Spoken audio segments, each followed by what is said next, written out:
Ladies and gentlemen, boys and girls, children of all ages, if you are listening to the sound of my voice, then you are tuned into the season finale.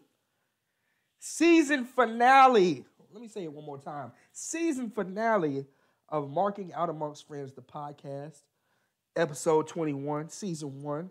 You know me, it's your boy Jay Riddy in the building. Always as your host with the most. Also, on the line, I have my wonderful co-host, Lady Graveland. Say hello to the people. Hey, I'm here. Sorry, had a phone call literally at the exact same time. So, how's everybody doing? And thanks for tuning in. Tell them to hang up. I mean, this is more important. Whatever. Okay? This. That's that. Ladies and gentlemen, I am the Professor John Gotti, Oh, oh, and oh. I am the advocate for the reigning, defending, undisputed, undisputed, I said undisputed podcast king, the beast. Fuck.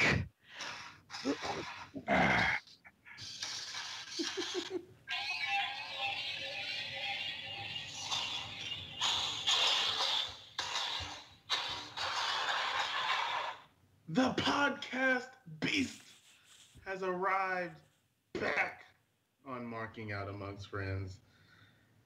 Talk Ocean, ladies and gentlemen, how is everyone doing? By the way, we don't own that music that just played there. I just wanted to put that out there. I don't know where the music came from. I think Chris did a thing just now. I thought it was all theatrics. I mean, he gave me the intro, the music started playing, and then I kind of just came in, so I don't even know what really happened. You know, we're not trying Don't to make sue any us. money. We're We not do trying to not make own money any off of rights it. whatsoever. I don't own anything. I don't even own this laptop that I'm using right now, honestly. Hilarious. Well, but, the good thing is that we only used about 7 seconds, that sounded like, because my intro wasn't too long, so it's kind of perfect. I don't think they look out for those type of things. So the podcast beast has arrived. so, ladies and gentlemen, do not adjust your YouTube. Do not adjust your Google Play. Do not adjust your iTunes. You are hearing correctly. Doc Ocean is in the building. The Professor John Gotti is in the building. And they are here to party it out with us on the season finale of the Marking Out Amongst Friends podcast. It's That's great to the have Professor John Guy, the King of Anji, the Troll Master, the Data Analyzing Ninja, the Conqueror of his own destiny, the guy that crunches data with his teeth. Ninja Plez. What else is he going to crush it with then, I wonder? Mm. Oh my goodness, Mm. this is a family show, you guys. This is a family show. Wow. Wow. This is a That's family her show. line.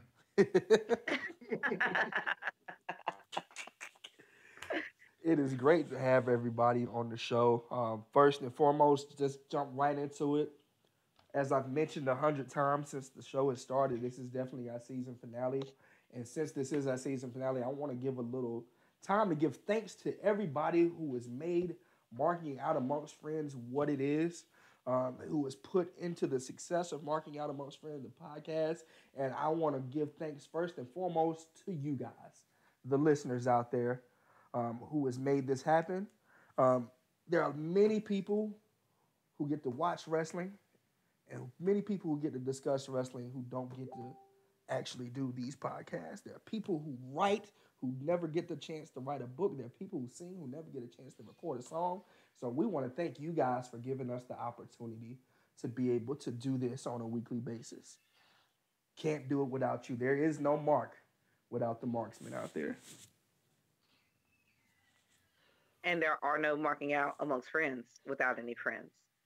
So we Oh, do appreciate. Hiyo. damn straight, damn straight. Uh, Not only that, do we want to thank the viewers, we want to thank all of our wonderful guests that have joined us once or twice throughout the season.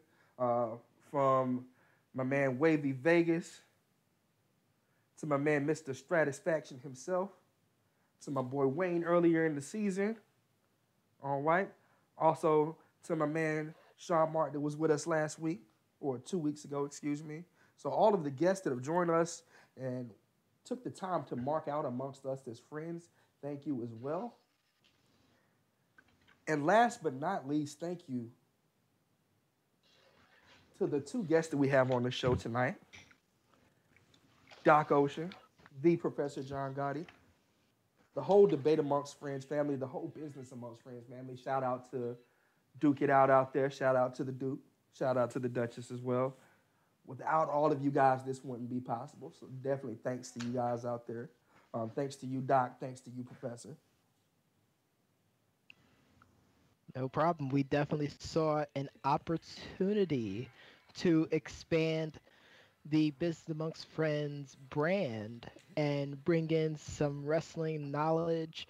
We approached Jay Ritty first, and he said, well, I have a partner in crime I want to bring on as well, too. And we said, big man, you grab that person, you make that person the co-host, and let's make Market Out Amongst Friends skyrocket off the ground. And 21 episodes later, you're now concluding your first season, and all I can say is, congrats. I can definitely second that. I mean, I feel like a godfather, so to speak, of this particular show. I mean, obviously, two godfathers here, people who have, made an offer that you just couldn't refuse. But I mean, I'm glad we approached you guys about doing the show. I mean, obviously, Debate Amongst Friends was, I mean, we were hitting 3 and 4 hours some nights, and it just wasn't sustainable at the time. And now looking at what you guys are able to do with your show, taking it, something that we would have done in like a 30 or 45-minute segment, and you guys have gone sometimes 2.5 hours at times. I mean, it is amazing, and I'm just happy for you guys. I'm glad you guys are doing so well. Gracias, gracias. Definitely thank you guys for the opportunity. It's definitely been great. And I don't know if I gave a shout out to one of our recurring guests, pretty much a co-host as well, Mr. VIP. Wasn't able to join us tonight, but thank you for your contributions to season 1 as well. Once again, without you guys, the show would not be what it is. If I'm not mistaken, that guy's got kids. He's got kids. Oh, it's true. It's damn Wait, man. Hold on. Let's talk about your kids. Come in the ring. I have kids too. I don't give up about your kids. I was going to go there, but then I was like, I don't think that's appropriate. You know me. I mean, I'm a trollaholic, but Wait, we already discussed this in the planning meeting. You can't use that can't phrase. say trollaholic. What did I say? Trollapalooza? Trollapalooza was what you used. Okay. I attend Trollapalooza very often. The Ayatollah of Rock and Trolla. That's Oh! what it was. You felt it. Exactly You felt what it. I did say that. I think that's what I was supposed to be using. But yeah, I like Trolla. Yeah, I don't know. Somebody's put that on a T-shirt or something. I agree. But yeah, he's got kids. Yeah, there will be a number 2 bestseller right behind Swerves and Curves. I thank you. Can't forget about the Swerves. You should put that on a T-shirt. I think people would buy that. I think that I think so as well too. Right there on teesprings.com/store/debate amongst friends, and it'll be available along with other favorite ones like TAS. Wait. I think because of the alphabetical order, I mean, Swerves and Curves would come right before that trash T-shirt, so it'd be perfect. Doc, literally. Be extra careful with what you say after that. I mean, trash T-shirt. That doesn't sound like a great thing to me, guys. I'm just saying. I mean, it's literally TAS. Wait.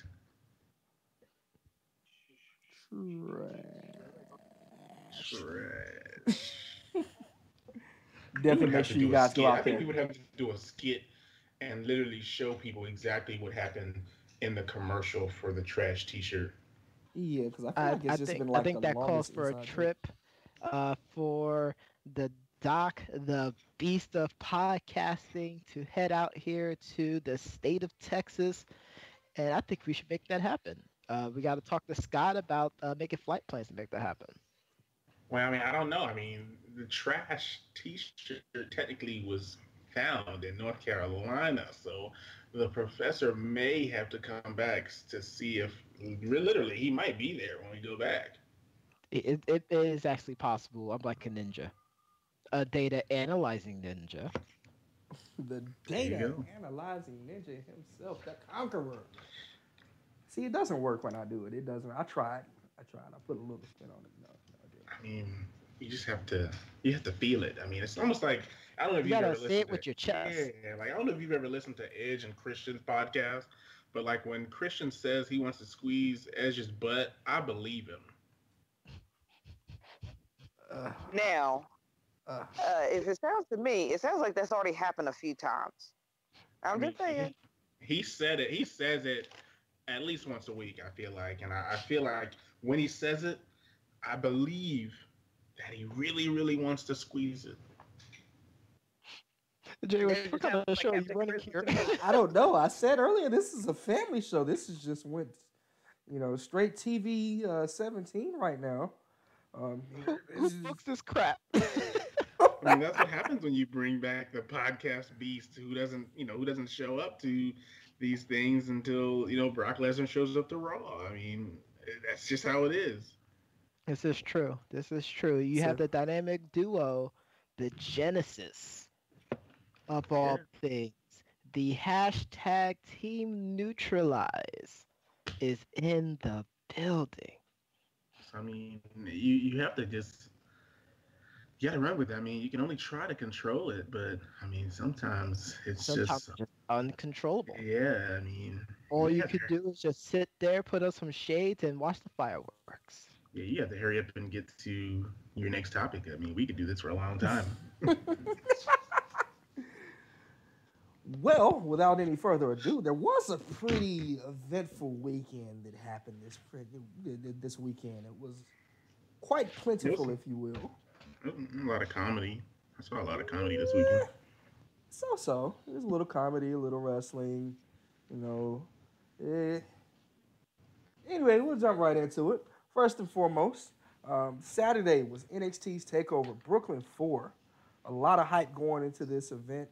Of course, surrounded by the main event, which was for the NXT Heavyweight Championship. We also saw the NXT Championship. They don't call it heavyweight. Sorry, Excuse me. they don't call it heavyweight. Oh my goodness! Don't The do that to the NXT guys Heavyweight on the Champion. show. Oh my god! The NXT Heavyweight Wow. Champion, the Tag Team Champions. The women's title was defended. I think the North American Championship, the crap name of a title, but it was defended The as well. neck. Oh, I hate that so much. That just, it just makes me itch. Probably seeing because that you're thinking of kick him in the neck. possibly. You Oh mean like kick him in the Nakamura? Nakamura. United Sakamura, States of Neck America. right in the Sakamura. America. Caga. Yeah. That didn't go over well. Okay, never mind. Moving on.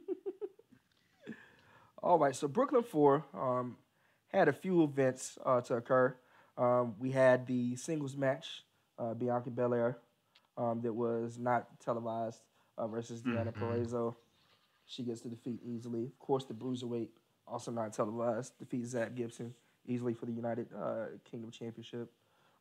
Jumping right into the actual main card. Tag team match, Yes. Mustache Mountain versus the Undisputed Era. Did everybody see this match? Oh my goodness. Yes. And I'll go on record to say, I don't know if you guys saw my post on the Game Runners, but I made it very clear that this match and the next match topped the entire SummerSlam. I'm sticking to it. Well, we'll get a I would say chance. this was one of the strongest matches of the weekend. It really was. Well, this was one of the I'd strongest say matches of the year for me. With I think that Kyle O'Reilly and Roderick Strong, I think, I think they just a good tag team. I mean, Kyle O'Reilly is just he's really entertaining. He's I was telling people this when he went over to NXT. People always laugh at me when I say this. I'm like, Kyle O'Reilly, like everyone on Undisputed Era has such a great personality, and you can see it here in NXT. Like even I think I posted like a few months ago on the Game Runners, but you follow that on Facebook.com/group/Game Runners. Um, a clip of many different clips of Kyle O'Reilly just doing things that is just hilarious, but it just shows that someone who's a serious wrestler like Kyle O'Reilly can definitely entertain the people. so star quality. Kyle O'Reilly, is he his future single star, or do you think that they will never pull the trigger on him in the singles career? Oh, I mean, I don't want to be controversial this soon, but he can definitely be a world champion soon. He has the personality and character, and I'm hoping that we get to that question of the day because I think he's a good example of that question that you posed on the Game Runners page. But I mean, I think Kyle O'Reilly, as long as they don't box him in to just being a tag team guy, Yep. I think sky's the limit for him. But I mean, it's WWE. WWE doesn't keep a lot of tag teams together for long, anyway. So I mean, I would think that once they debut on the main roster, it's only a matter of time before they break them up. And Kyle O'Reilly's definitely going to skyrocket it as a singles competitor. Of course, Roderick Strong, he's a fill-in, so of course he's going to be great as a single star as well. But let's not count out Mustache Mountain. We're doing a lot of praise for Kyle O'Reilly in the Undisputed Era right now. Mustache Mountain ain't no joke. As we saw with this pay-per-view, Trent Seven, when you look at him, he doesn't look like he's capable of doing a lot of the maneuvers that he does. Very agile, very quick, very sound when it comes to the transitions from move to moves on those spots. He surprises me. And of course, we all know how great Tyler Bate was before we even seen what Mustache Mountain could do. Out of a 5-star rating, what do you guys give this match? Considering that I haven't had a chance to say a one word throughout this entire time, you got rights. I gotta jump in with my woman's right. Okay, so I don't know. I think you need to blame Riddy right there. Oh, okay. I see He's how not it passing is. the ball effectively. He's gonna gang up on Riddy today, huh? Riddy's over not here what thinking that he's the Black Mama just because it's the Black Mama's birthday today. Mm. Happy birthday to the Cobster out there, by the way. Second best shooting guard of all time. One of the greatest NBA players to ever live. But Lady Grape One, the floor is yours. Okay, are you boys finished? So I mean, I got a couple of more comments. I'm just joking. I'm just joking. You have the okay. floor. Please don't. And you have rights. Oh, thank you. What I was going to say before this thing spiraled out of control, where I can barely even get in 2 words, which is about usually how it happens. I'm getting relegated back to the divas 2-minute matches here. So Wow. yeah, that's what y'all are relegating me to. But I'm going to be AJ Lee on this, and I'm going to give the divas a chance, not Stephanie McMahon. Anyway, that's another subject that we'll have to discuss a little bit later on. Mustache Mountain, as well as the Undisputed Era, had a fantastic match.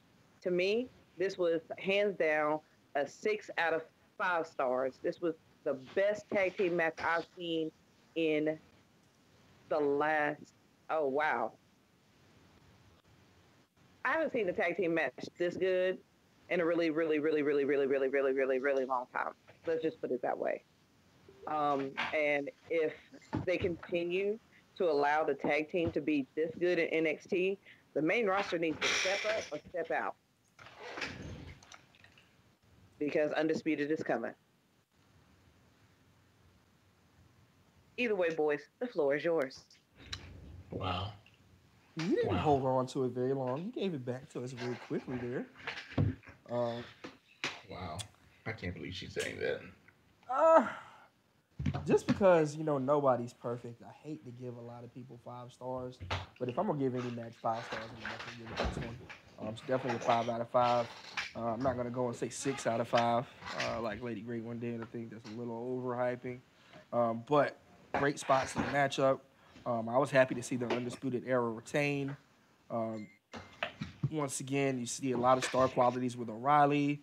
The tag team finisher with Roderick Strong hitting that strike at the end. I don't know what it is that makes it look much better when he does it, but great match for me. 5 out of 5. I don't know what else to say. Yeah, I think again. I would have to say that these two matches were the best of the weekend to me. Um, I would give them both fives to me because I thought they were good. I see a lot of future star power if they're pushed in the right direction. I just can't see all of these players going all of these wrestlers going far in the business or further in the business. You said you can't see them going further? I said I can see them Oh, going a lot further in the business if they're pushed correctly. Like I will say I can't see them. I guess not pushed further. Like it's and that's the problem I have. And I don't want to dive too deep into it, but it's like I know that the Professor John Guy, the King of Bungie, the Showmasters, Data Analyze Ninja, the Conqueror of his own destiny, he always gets on me about my infatuation with the push of the authors of pain. But it's like, what a waste. What a waste. Like of this dominant tag team. So I guess now that the Bludgeon Brothers are going to be split, it's really going to be their time to be that dominant tag team because I mean, somebody they need to push. They need to push.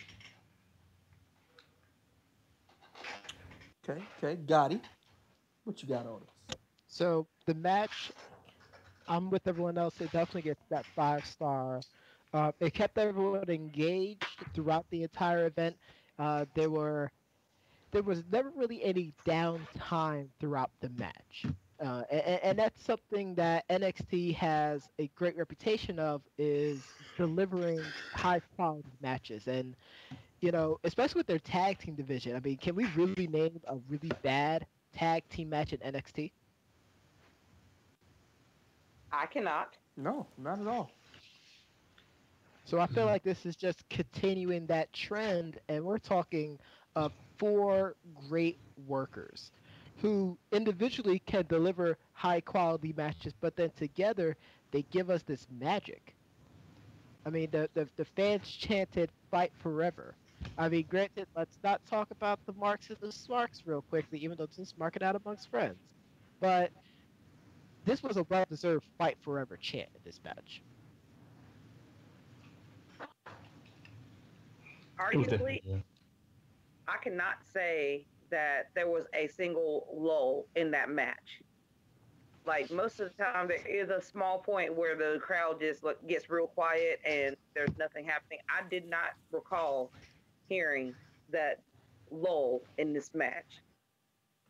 It was action packed from start to finish. It was a great back and forth.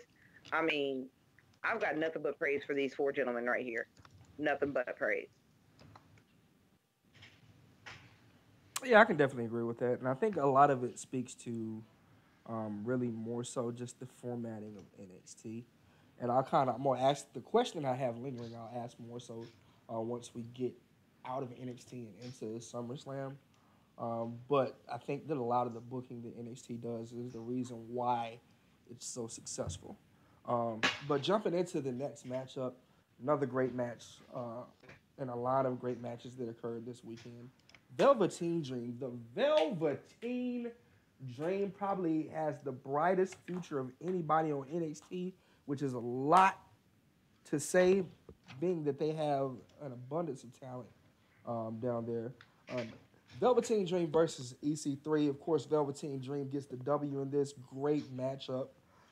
Not the best matchup on the card, but definitely a great matchup. If I personally am going to give a rating here, if I'm going to give the tag team match a 5 out of 5, I'm going to give this match a 4 out of 5. Um, One of the differences that you can definitely spot is kind of like what Gotti and Lady Great One were hinting to. There were a couple of spots in this matchup where there was some rest, there was some downtime. You know, it seems like they were collecting themselves. But the combination, for me, this is what really got me out of my chair. The combination of the Dream Valley driver on the apron and then turn right around and then hit the purple rainmaker on the apron. One of the rawest things that I've seen in NXT since the power bomb to the apron from Kevin Owens. 4 out of 5. I will give it a 4.5 out of 5. Only thing I didn't like was the purple rainmaker on the apron. What? I didn't like it. I thought it was kind of weak, honestly. The first move I thought was great on the apron. I thought that was fantastic. I didn't think the purple rainmaker on the apron was necessary. It made it look kind of whack because it was like you knew he wasn't gonna go too deep into it because it's the apron. Which I mean, I'm impressed that the wrestlers nowadays are able to use the apron so effectively.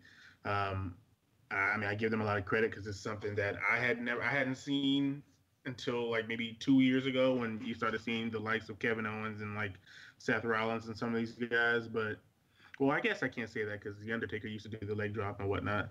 But I mean, some of these moves that are being done are pretty ridiculous. But yeah, I'll say I'll give it 4.5 because of the purple rainmaker on the apron. So are you saying you don't like maneuvers on the apron? Or are you I saying didn't it's like this one. overdone? I didn't like this particular one. It was kind of weird because it just seemed weak to me. I'm actually looking at it right now as we're sitting here talking about it, and it's just something about it that's just it just looked weak. Okay, I can get with that. I love his That's pants though. Shout out to this. He's I don't know if he's designing his own pants or what, but I will say that the "Call Me Up Vince" pants. yes, that was what I was the comment I was waiting for somebody to make. Yeah, Call that's me a pretty Vince sweet. pants. That's really sweet.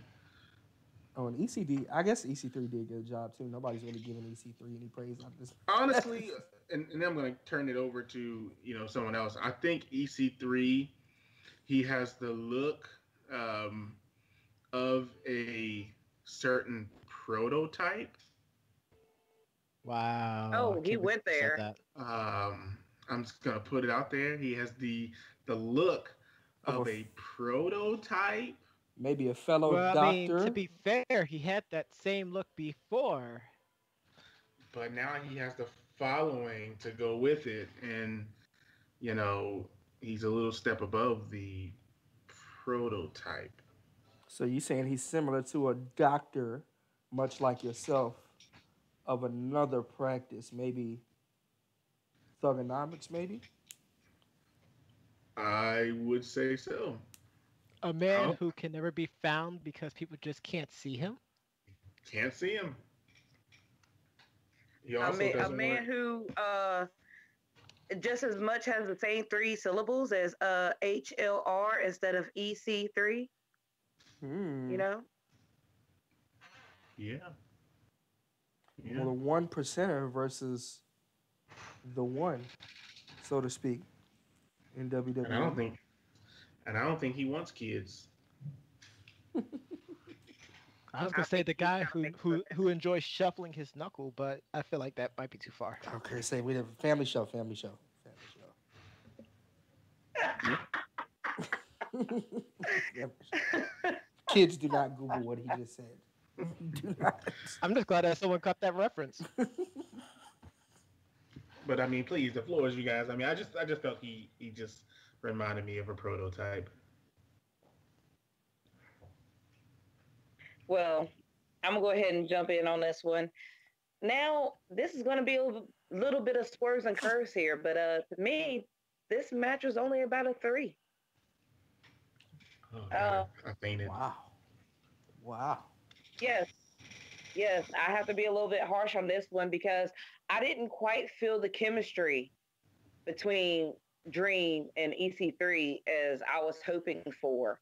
Um, yeah, it did have a big match feel to it, but I didn't feel the chemistry between them two. Now, I'm not taking anything away from EC3 and I'm not taking anything away from Dream because both are great performers. And like the Velveteen Pants stole the show. I mean, like to me, that was the best part of the match. Of course, there were a couple of great spots in the match, but I just didn't feel the chemistry between them. So that's why I'm just going to give this one a 3. I mean, it was good. It wasn't fantastic to me, but those are my swerves and curves. Swerves and curves. Swerves and curves. Just rolls off the tongue, doesn't it? You know what? Never mind. I'm not gonna say what I was about to say. It's Family show. it's like Let's oh, go. I can't say that either. Then I was gonna say oh, just forget it. Forget it. I'm saying it. Boats and hoes. Mm. Mm. Where is Helen? Is she off today? You know, they've been kind of absent throughout this season. We've just kind of been, letting a I couple don't know. fly. I mean, for some reason, she always seems to follow the Doc and I. Wait, she just came out of her office. Ah, she got the jar, Doc. Oh no. That can't be possibly a $5. I mean, come on. She said no $5. She said $2.50. Wow. Wow. 250. Gotti, what are your thoughts on this match? You've been kind of quiet Well, about this one. I'm gonna give this a 3.5 stars. Now, Lady Toya made a lot of good points. Lady Great One. It didn't feel like a big match feel to me. It didn't have that same kind of aura. And I would probably say this is probably one of Dream's weakest matches.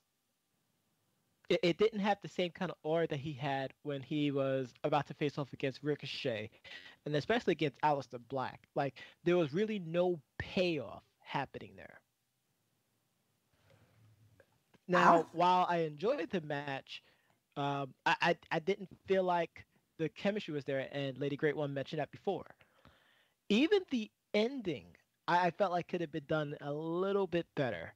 Like maybe if EC3 rolled off the apron to the floor and Dream hit the Purple Rainmaker onto the floor, maybe that would have been a better finish because that elbow drop was rather weak, in my opinion. Um, Exactly. but I felt like they could have done more. It's fair enough. I think that I can agree with that just because of one thing that I highlighted when the doc and I were talking. Nobody's really giving EC3 any praise in this match. Everything is really focused on the Dream, and I think that he probably I can definitely say the majority of the match was carried by Dream.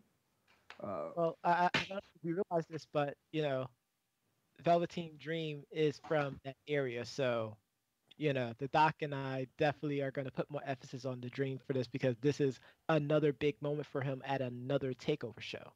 Now, in regards to EC3, I think it's the fact that he kept losing so many matches. Like, yeah, Dream did as well too, but like people didn't know what to expect with Dream. So when he finally got that big win, like everyone really got behind him. Mm-hmm. But with EC3, he already done it before, and it's like, it's kind of just weird. Like, people just say it's just EC3. It's like saltine crackers. It's just Whoa, whoa, there. whoa, Like, whoa, whoa, whoa, whoa, whoa. there's Wow. You couldn't have came up with a better reference Yeah, to say that? that one was a little on the edge there, Melty. That one was. Here comes Helen. She's requesting $10. Um, yeah, that one hit a little low. Paging Oh Maga my goodness, on here you line go, Helen. one. Here's that $5. Oh wait, Doc, I just took that $5 from you. Thank you, sir. Wow. Paging Maga on line one. Paging Maga on line one. Oh, we don't need to get Margot out here. Oh God. But like EC3 is rather just bland. Like when he got to NXT, and of course this is gonna change. I'm telling you this, it's gonna change. But like when he came to NXT, there was so much hype bro about Bro. me. But now, up to this point in time, there's really no pizzazz with him anymore. It kind of wore off. I mean, I feel like when I said it, nobody Take your got little butt behind me down. when I said it. I said that he's the same old EC3 from TNA, that there's nothing special about him. And everybody looked at me like, oh my goodness, what's wrong with you? Like, what? You know, we've seen him before. He's nothing different from what we see. Drew McIntyre brought a different edge to himself when he came back. You know, it's a lot of guys who come back with a different edge. Even Christian, you know, even though I wasn't a big fan of Christian in any of his federations, other than, you know, when he had that one segment when he said who ordered the Pete with extra Pete Rooney and did the spin-a-rooney. That was amazing. But I wasn't a fan of Christian when he came back. I'm like, it's the same guy. It's the same guy. Like, what am I supposed to be excited about?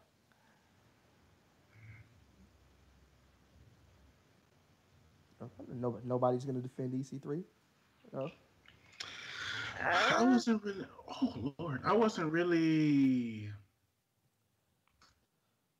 following him like that. Oh my God, I was watching a little bit, not a lot. I think other people overshadowed him in that program because and I think that's the thing. He looks like John Cena, but he's not John Cena. Is that a good thing or It a depends on bad who you thing? ask. Because I mean, to some people, they don't like John Cena, but John Cena is great in the ring. And I've said on other shows, of course, the good thing about John Cena is that he knows how to take a beating, and that's a lost art. Not too many people know how to sell getting beat up. Like, I mean, John Cena can really get beat up for like 20 minutes and then come back with his five moves of doom, as you call it. Yeah, I I mean, well, mean, with Ethan, think about it. go ahead, Lady Grey yeah, I One. understand. I get exactly where you're going through, going to with that point. Um, with EC3, I I was hoping for a little bit more. Um, yeah, I was one of those people like, oh, okay, yes, we got EC3, yes, woo. And now I'm kind of like, all right, I'm waiting for something. Maybe it's just the chemistry with this particular match. Maybe he hasn't been in the right feud. Um, maybe there's something that like he's shown us before that he needs a spark. He needs it. Does he need Maybe to be injected thinking with or a something little bit like of? that. You think he needs to be injected with a little bit of poison? Yeah, because his this kind of tweener thing that he's got going on right now ain't really cutting it. He's Hmm. not a good guy. He's not a bad guy. But he's also not He really ain't the the guy, guy. that's I for was gonna say sure. he's not the guy either. So I'm gonna just stop that one. I But I mean, mean, I don't know. I just what does he do well? he's got the look. I mean, that's what Vince loves. I mean, he's got the look, the veins popping out. I mean, he's got the fade. I mean, It wasn't it enough the first time. something about what he's done in the Indies. I didn't really watch him too much in the Indies, but I mean, from what I've seen, everybody has come over from the Indies. They've brought bits and pieces, if not, 75% of their talent and their characters over with them. Like Ricochet, still Ricochet. Kyle O'Reilly, still Kyle O'Reilly. Like a lot of these guys have brought everything that they had. I mean, if this is the EC3 that Vince wanted, I mean, maybe it's not his skills, it's not his character, it's just his fan base. They just wanted people who like EC3 follow him over to NXT. He needs Dixie Carter. Maybe that's what he needs. Yeah, I think He that the to heel go edge from whine to Dixie his Carter. auntie. If they were to bring her back as a manager, God bless you, um, then Maybe that's what he's missing. He needs a. I think he needs a manager. It's not that he can't talk, but he just needs somebody with him to bring out that, okay, well, I'm truly better than you. I'm proving that I'm better than you. That sort of thing. That's just what I feel that it's lackluster right now, and that's what he had when he was in another promotion. He had that extra because of that. So So that's probably what's missing. what about Paul Heyman? You think he would You know, that's work? what my next question was. Maybe he becomes a Heyman guy. I think that could work. It could definitely work. That would work. That could Or sell he the it joins could sell the AOP. mirror match versus him and John Cena with Paul Heyman in his corner. Or he joins AOP. Oh my God, I don't think AOP can save EC3. Um, and let me What? rephrase that because I don't think EC3 needs saving. I think he just needs an edge. I, I I think the don't think he same. has to say anything with AOP. I think that's the beneficial part. I mean, all he has to do is kind of just walk around with them, and it's all good. So if you get to pick one right now, you have to pick one to be in your main event picture: Bobby Lashley or EC3. We've already had this set up before. It happened in the Indies in another promotion. But I'm just saying, if you're running a promotion, you got to pick one guy. You can only sign one of them. You have to sign I'm one of them. I'm selling my company to Vince. If that's the only two people I got, I'm selling to Vince. I'm taking the money and running. So That's it. y'all just ain't Just gonna answer the question now. Y'all didn't.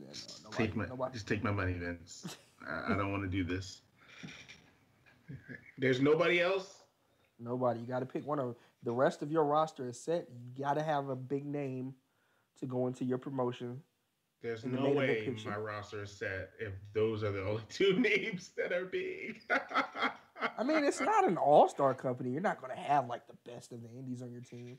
This is like you're running I a mean, you're running a local I'm promotion telling you. here in I'm North telling you Carolina. right now, you give me Tyler Breeze, and I will turn a promotion into a gold mine. Eh, I think I will Prince Pretty the heck out of my promotion. eh.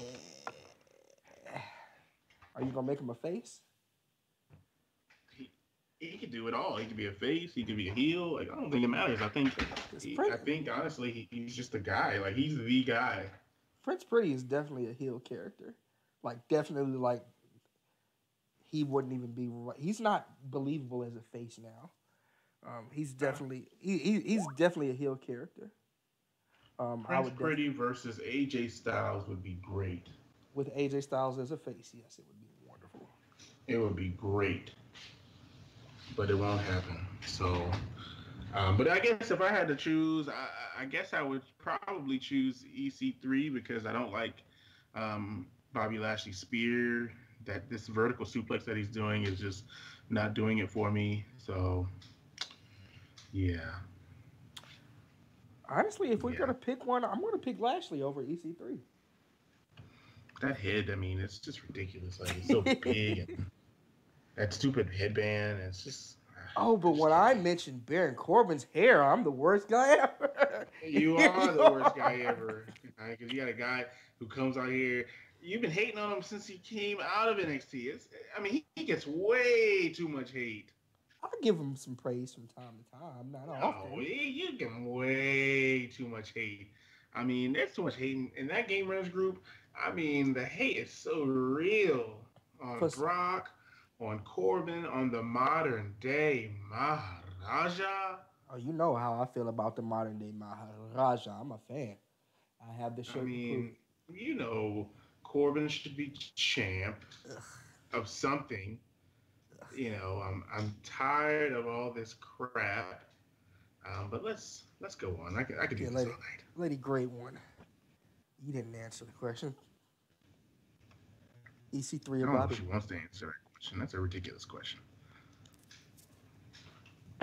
Well, if I had to come down to it, I'm gonna have to take EC3 because he's younger, and that's all. That's it. He's got nothing better to offer other than age.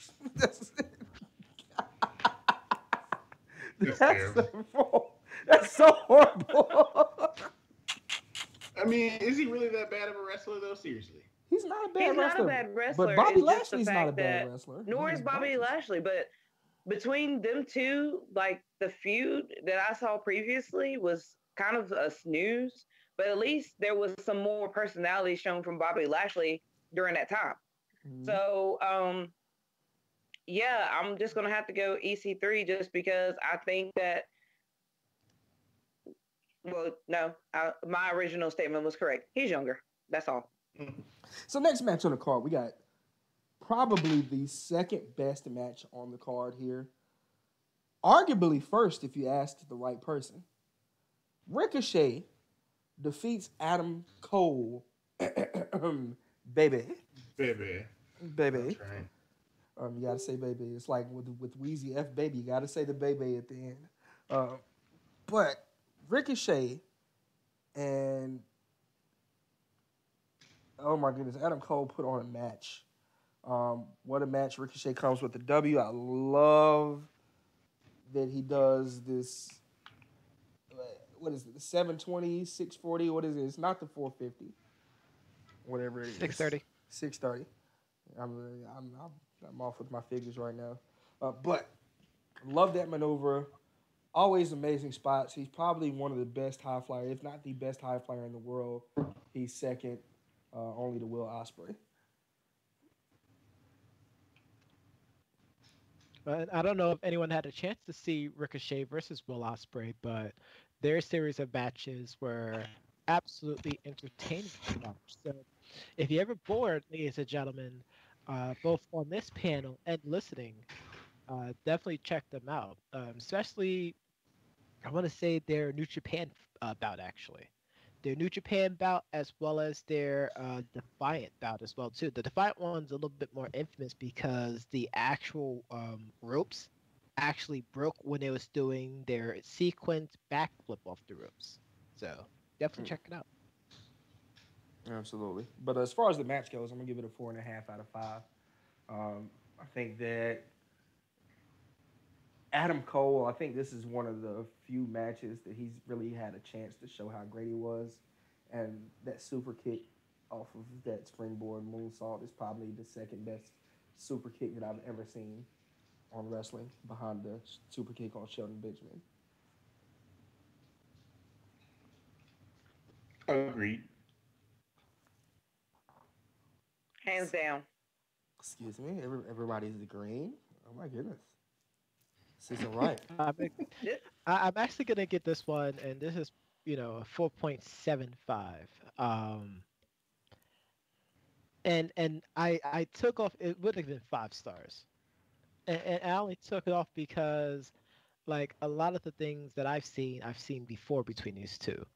And I'm just glad that everyone had a chance to actually watch these two in action together.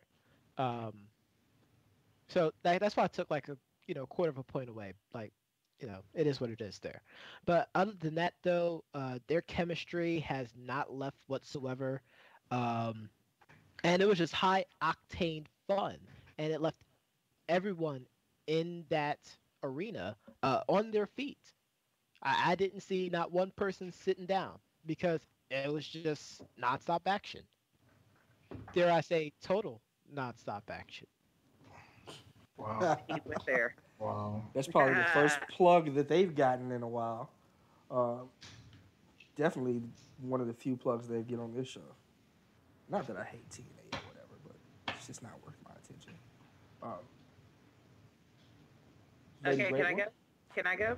I was handing the floor over to you. I'm sorry. I know. Yeah. I was waiting. I was making sure that I wasn't getting stepped on over here.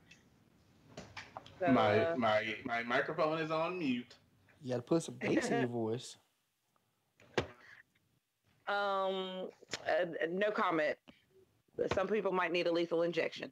But anyway, let me go ahead and get back to the match at hand. The one and only, and Adam Cole, Bebe, to me, stole the show. Once again, I mean, you started off really, really high in the first match. Then the second match was pretty good. And then this match, another match of the year contender, 5 stars, definitely 5 star match.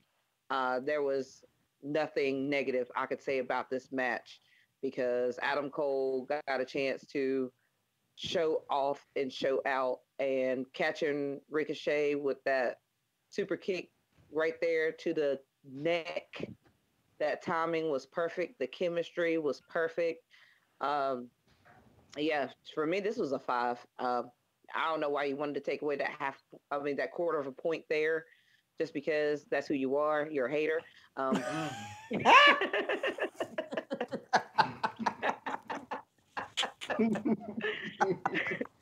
That's terrible. Oh boy. I'm sorry. I'm sorry. I know you're not. Way too much hate. I know you're not. But Gotti getting that you're still Meltzer better heat right than now. other scum sucking scum of the earth. So I'm not even going to mention his name because it doesn't even deserve my relevance. So, but yes, definitely a 5 star match from me.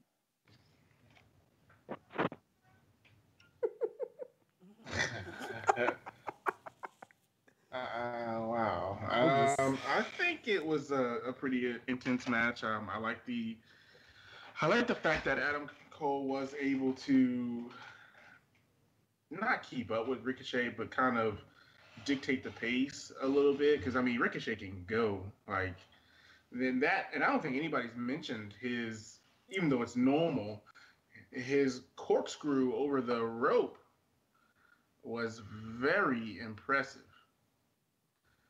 and the fact that he landed on his feet.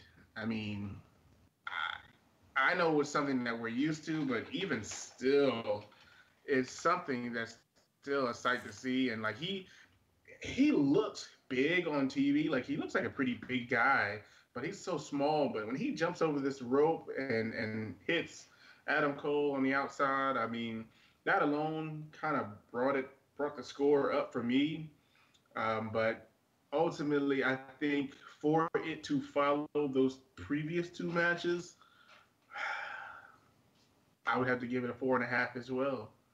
I mean, it was good, but I thought the first two matches again stole the whole weekend. factual, factual. Okay. Okay. That's just I'm still chuckling at that hater comment. That was hilarious. That was It funny. is pretty funny. The next match on the card, Kairi Sane defeats Shayna Baszler for the NXT Women's Championship. Um, I really wasn't impressed by this match at all. It's not the worst women's match that I've ever seen by any means, and I think that it was better than that last Shayna Baszler versus Ember Moon match before Ember Moon went to the main roster. Um, I also something is not right about Kairi Sane to me. It's like the pirate gimmick is so sweet and innocent, but like in the ring, she definitely has more of like a mean streak and a lot of harshness with those strikes. So I'm always conflicted with her character, but I I'm trying to guess figure out what pirate you know that was really like good I outside of mean, Popeye. Like, I mean, even Popeye had a mean streak. yes, I mean she's Papa was too. a sailor. He wasn't a pirate. That's Ooh, true, but I mean, Sailor, Pirate. Lady, I great mean, one. Sailor Moon, Pirate Moon. I mean, I don't know. It doesn't matter. Lady, great Pirate, one. but Zingers. that kind of makes even more for my point. I mean, if she was a sailor, then I would understand what he's talking about. But she's a pirate. And doesn't she salute like a sailor when she comes out? Maybe that's what throws you off. I think that's another thing that throws me off as well. She looks like a I mean, character that would have been on uh, like what was that fighting game from Sega? What was it? Dead or Alive? She looks like she could have been on Dead or Alive as like a playable character.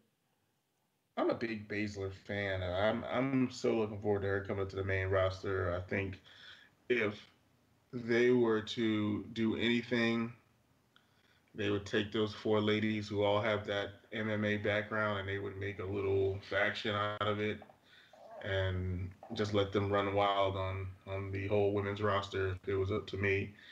Um, but I mean, I thought this match was okay. I'm actually rewatching it right now, and I mean, this kind of goes with the conversation that me and the professor were having yesterday about the WNBA. And it's like I don't think the female counterparts get the love. I think they get way too much hate, way too much. Not Yeah. to emphasize that, but way too much. Yeah. But I mean, if I'm gonna give a I rating, I'm gonna mean, give a 3 out of 5 for that one. I'm I'm gonna a give it fan. a three. I'm gonna give it a 3.75 because it there are some spots here like she did this back spinning punch that completely missed. Kind of reminded me of Aleister Black's Black Mass on Lars Sullivan. Like it looked exactly the same way. But I don't know. It's weird. I'm sorry. I'm still watching it again. Eh, it's not really Yeah. worth a second watch for me. I'm gonna take a For hard me, pass on that one. um, once again, I will agree with you guys this time. This is a little bit lackluster. I've seen better matches from both. This warrants me a 3.5. Um, I'm just ready for the EST of NXT. That's all I gotta say because she's still undefeated. And who was that you said? The EST of NXT is undefeated. I will say it again. Come Yeah. on, Doc. You know exactly who that is. We're We're all talking. very high on her. We're Think of talking. the Willow Smith Are we talking about song. are we talking about Eastern Standard Time? Is that what we're saying? Oh, that's it. I'm gonna have to drop this one. Oh my, I can't believe he said that. Bianca Belair, man. What? Bianca Belair. Oh, It was Bianca painful. Belair. I mean, I'm sorry, it was painful. what's EST? Wow. I don't really understand. Why are we talking about Eastern Standard Time? She's the No. best, the Oh, greatest, you the said EST. EFT She's just the EFT. EST. She's the fastest, the quickest, the strongest, the best, the greatest. EFT is what's throwing me off. Like I'm thinking, like, are we talking about credit cards and debit cards now? Like, I'm just like so confused with this verbiage. Maybe I'm a smart mark. I don't even know anymore. Maybe she should just say the Or maybe you're S. just an Troll. idiot. Oh my god. Asshole. Oh my God! You gotta post. You gotta put your announcement back on the group page, calling people idiots on the podcast. Wow. I'm sorry. I'm sorry. I'm just My passionate. God. EFT. I don't think I never even heard of this phrase. It only She's would have not been sorry. acceptable. I It know. only would have been acceptable if you put stupid idiot. If you put stupid in Oh front of my idiot. God. Then would they Oh you get a wait, there's a pass. Okay, you stupid idiot. Wait a minute, dude. You guys noticed that there was a female ref in this match? Yes. Yes, Oh wow! Look at that. she's been wrestling quite a few of the women's matches, Mhm. and Is she she was doing? also a wrestler in the Mae Young Classic last year. Mhm. Oh, I don't think I've ever watched the Mae Young Classic. Oh my goodness. Mm. Somebody get I'm this not gonna lie to you. I've never watched the Mae Young Classic This because is they don't. They're disrespectful. not real. That's like they're the Mae Young Classic to me. And this is gonna sound terrible, but it's almost like the summer league. It's like most of these players aren't gonna make the team, and I hate. I mean, I watch summer league sometimes, but you know, the people that you expect to win and get signed don't. I'm still waiting for Blue Pants to take over the women's roster. Wow. Are you Wow. still going on about blue plants? You know it. Let it die, sir. Let it die. She It's could not still come. happening. She could still come back and win, and still be over. Wow. We're talking. We're like he's referencing way back when the Vaudevillains won the tag team titles from Blake and Murphy, she could and Blue still. Pants was in their corner. She Back could when people still still loved get Enzo over. and Cass. That was when the fans still loved Enzo and Cass in that time frame. I get you. I bet you if she came back, she would still be over. Mm. Gotti, what's Well, your it's kind comments of on hard this to be match? over when somebody doesn't even know who you are, doesn't even know your name. You just came up with a generic blue pants. Ooh, Yeah. ooh. It's perfect. I mean, there's truth behind that. I mean, it's kind of That's perfect. But Gotti, please tell us your So, your thoughts on this I'm, match. I mean, I think there's a lot been said. I'm just gonna give my score so we can just move on. I'm gonna give it a 3.5. I'm just happy that Kyrie Sane got the belt now. It's gonna make things a lot more interesting now when it comes to competitors, and we're gonna now have new people go after it. I'm actually looking for Lacey Evans to make a push now, and that's gonna be a really good series that's gonna be coming up. They've already had their series. That's the only problem. Well, it's gonna be for the belt now. It's totally different now. Yeah, I think Bianca I Belair is know. Totally next up. different ball game. I had to throw in that women's right. Oh, Oh, So the main event on this match, Tommaso Ciampa defeats Johnny Gargano in a last man standing match. These guys put on another classic.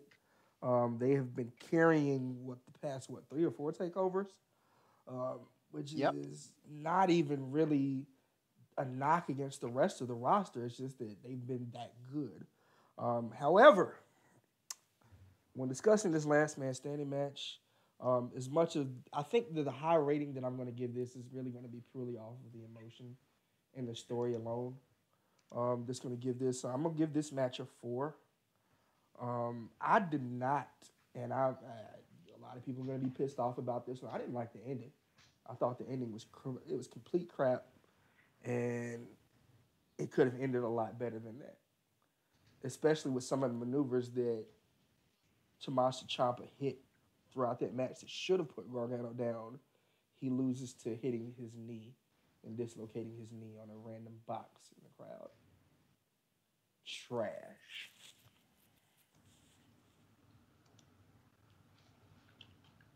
I think I've for stunned hilarious. me, everybody.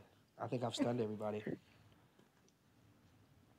no, no, no, no. I was actually gonna agree with you again. I know I'm not doing much swerving and curving, but yeah, I was gonna agree with you. To me, this match was a 4. I mean, the story alone has been like incredible. I love the fact that this time it was for the title. Um, yeah, Tommaso Ciampa, I predicted he was gonna win, and yes, yes, I thought for sure that he would win, and he did win. And yeah, the ending was a little lackluster, just a little bit. Got a little bit of lackluster ending going on there. You dislocate your knee on a little box over there, and just gonna roll off and stand up a little bit over there. Yeah, he did that. Thank you, Stewie. Wow. I Did you like really it. just do I that? Oh love it. my God. I love it. I love it. She's got Rex. Prof? So Gargano and Ciampa's series in NXT is what a main event should be in wrestling, where you have a series of matches that each time you have the crowd completely invested. Like when it comes to NXT main event series, like I would compare this to like Finn Balor against Samoa Joe, or even like I would even say like Bobby Roode and I'm gonna say Shinsuke Nakamura, or even as short of a series it was like Bobby Roode and Drew McIntyre. Like this is what a main event needs to be like. Now I gave it a 4.5, but that's just more because of the action in the match. It was great action, but it was the same action Facts. that we've seen in the other matches. And Facts. that's why I had to deduct points from there. But other Facts. than that, though, it was still an incredible match. Like, top notch, A plus quality. But I wanted to at least start off with that part, though. Like, this is what a main event needs to be. Agree. Yeah, Agree. definitely. Definitely. I think that's why exactly you exactly took what I meant when I said it was the raw emotion involved behind the feud that made me give it the high rating. But and I didn't even say it, but it was definitely my thought when you said that it was the same offense that we saw in a lot of the other matches in this match. It's still good. Don't get me wrong with it. We saw it. You saw you rip up He the couldn't talk where microphone. he took his ring off with his teeth and then threw it out in the crowd. I mean, Oh my goodness. you can't top that. I Or when really, Champa stole someone's crutch from someone who needs a crutch. or when he was called the devil himself. I'm glad this. Just I'm hoping that the series is over. Honestly, I mean, I'm gonna give it a 4 also because of the action, and I mean, there is a storyline behind it. Probably one of the strongest storylines that the WWE as a whole currently has. Because I mean, no other champs have ideal storylines. I mean, you look at AJ Styles, you even looked at Brock, you look at Roman. I mean, the storylines are just not there. At least they have an actual story that I'm hoping this is it. Like this is over. Now, the well, one thing, actually, and I'm oh, go ahead, Lady Great One. She's got rights. I'm sorry. I just say actually the story that they're doing right now with AJ and Samoa Joe has a lot of merit to it as well. So, um, would you say AJ? That's a story that's a little bit different that can still go in the same way.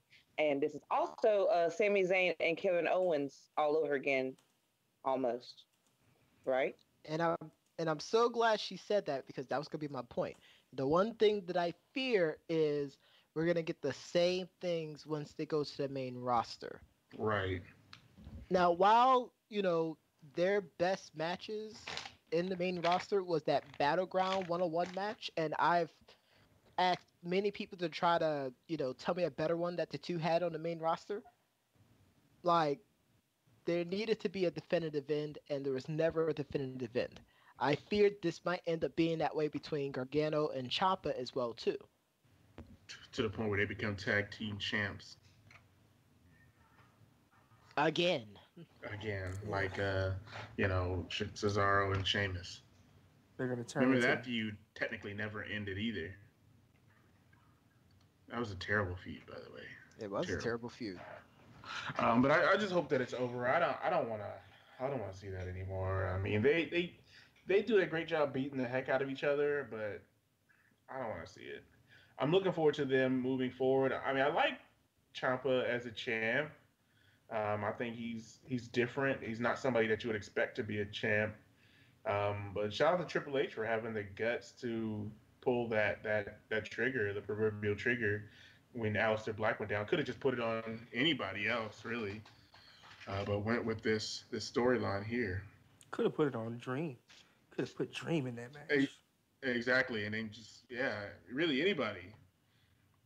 People, there's several people who've been there for quite some time that they could have put it on, but I mean, hey, I wouldn't even be mad if NXT started bringing people back to NXT, like from the main roster back down. Like, let's I send them back totally down. agree with you. Oh my God, I was thinking the exact same thing. Yeah, send people back. Some people do need to go back. Some people Yeah, send definitely them should go back. back. Like, I it's think that this, Sin you Cara know. or Callisto, one of the two should go. You said who? Either Sin Cara or Callisto. Actually, preferably, I would like Callisto to go back to NXT, just because I want to see Um, Callisto. I want to see Callisto versus Ricochet on NXT. Now, I mean, what's the future for Ricochet? I mean, does he just go to 205 Live and take over? He's already on 205 Live. He's just trash. He's with a group of other masked luchadors, and they lynched Dorado, and is it still Sin Cara? He's still no Grand Metalik. So Vince Dorado, Grand Metalik, and Callisto are all part of the stable. You said Ricochet is trash on 205 Live? No, not Ricochet. Oh, I'm Oh, sorry. that's what I was talking about. I said, what's next for Yeah, Ricochet? you just No. said Ricochet. Yeah, Oh, you did say Ricochet. I thought If I said I wasn't Ricochet, tripping. I apologize. I did not mean Ricochet. Ricochet. I thought I was tripping for a second. I'm glad somebody else heard it.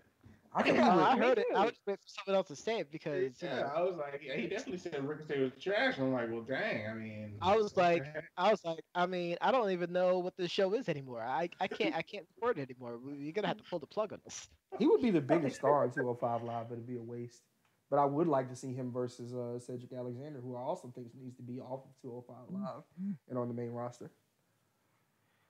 Well, I mean, I think this separation, like, it kind of doesn't make any sense. Like, I think the main roster needs a lot of those NXT titles. Like, that's why it's kind of like we might as well, instead of having NXT be primarily for people who are called over, it's like use it almost as another brand like Raw, SmackDown, NXT.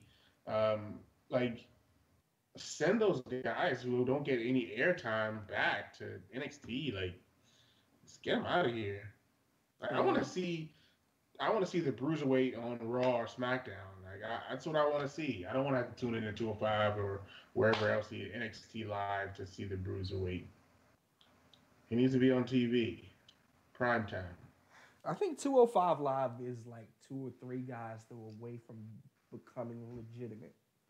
I think that they've been banking on like the same three or four guys on the show between Mustafa Ali, Cedric Alexander, Buddy Murphy, and Drew Gulak. I think they've been kind of banking off of those four.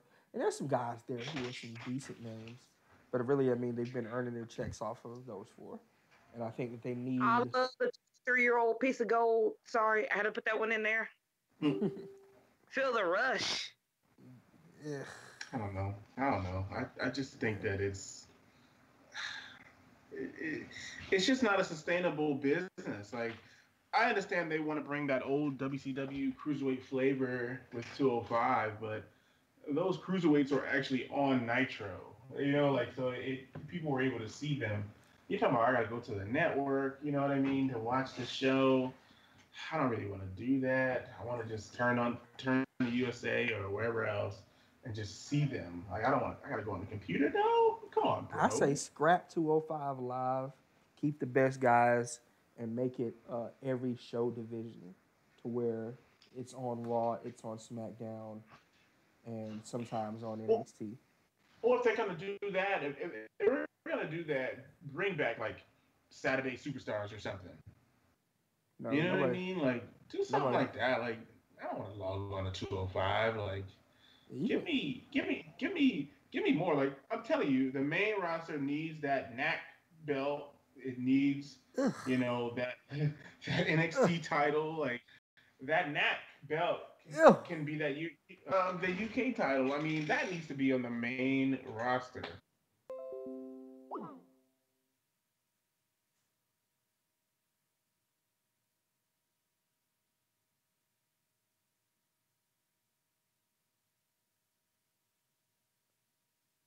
You guys still in there?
It is what it is.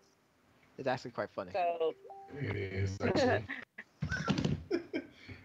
I mean, as long as we're still recording, I mean, All right, I'm back. I hear everybody. I don't know what happened. Um, I don't think Chris liked the fact that Riddy was giving him an eye. um, he just cut my mic off like they did CM Punk. That's maybe cool. that's a sign that we should move on to SummerSlam, I guess. Possibly, we were going off on a tangent there a little bit. sounds about right. Definitely Yeah, so. Um, the the show. Let's do that. But SummerSlam, a lot of matches on SummerSlam. I'm gonna try to get through SummerSlam a lot quicker than we got through NXT. Um, I think that before I even start talking about SummerSlam, um, NXT definitely won like they usually do on this weekend. The only reason I will say that though is I think it's more so the format of NXT. Like if NXT put together 13 matches, like the main roster puts together 13 matches, I don't think it can magically be there like it is with 5 matches. Yay? Nay? No? Well, I mean, a lot of people argued on the Game Runners that SummerSlam was better than NXT. So I'm really curious to see if the people on this panel believe that crap.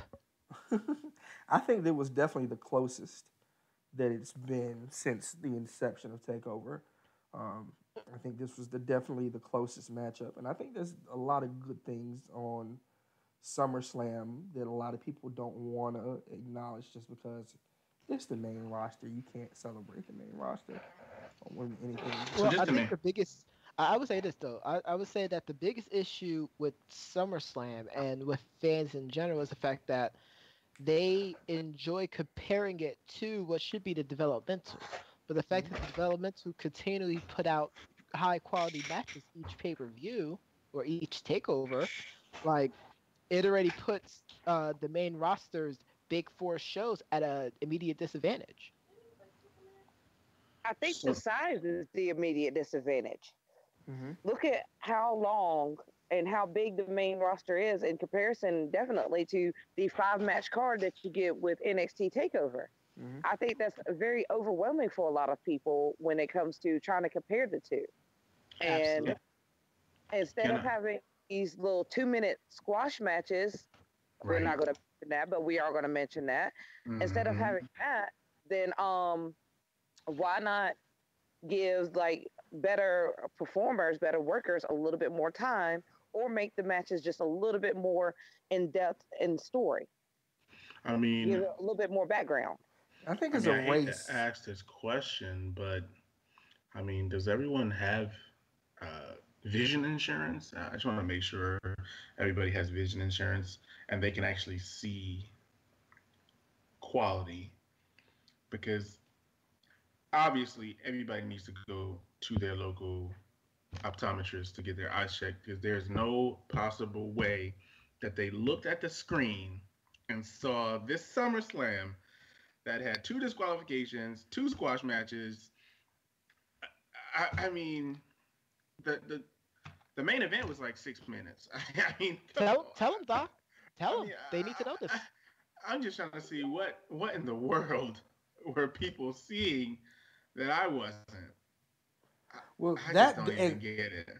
the fact that you brought up that example is why I stated that it's going to be a lot of people who are going to dislike the main roster just because it's the main roster and you want to critique the main roster.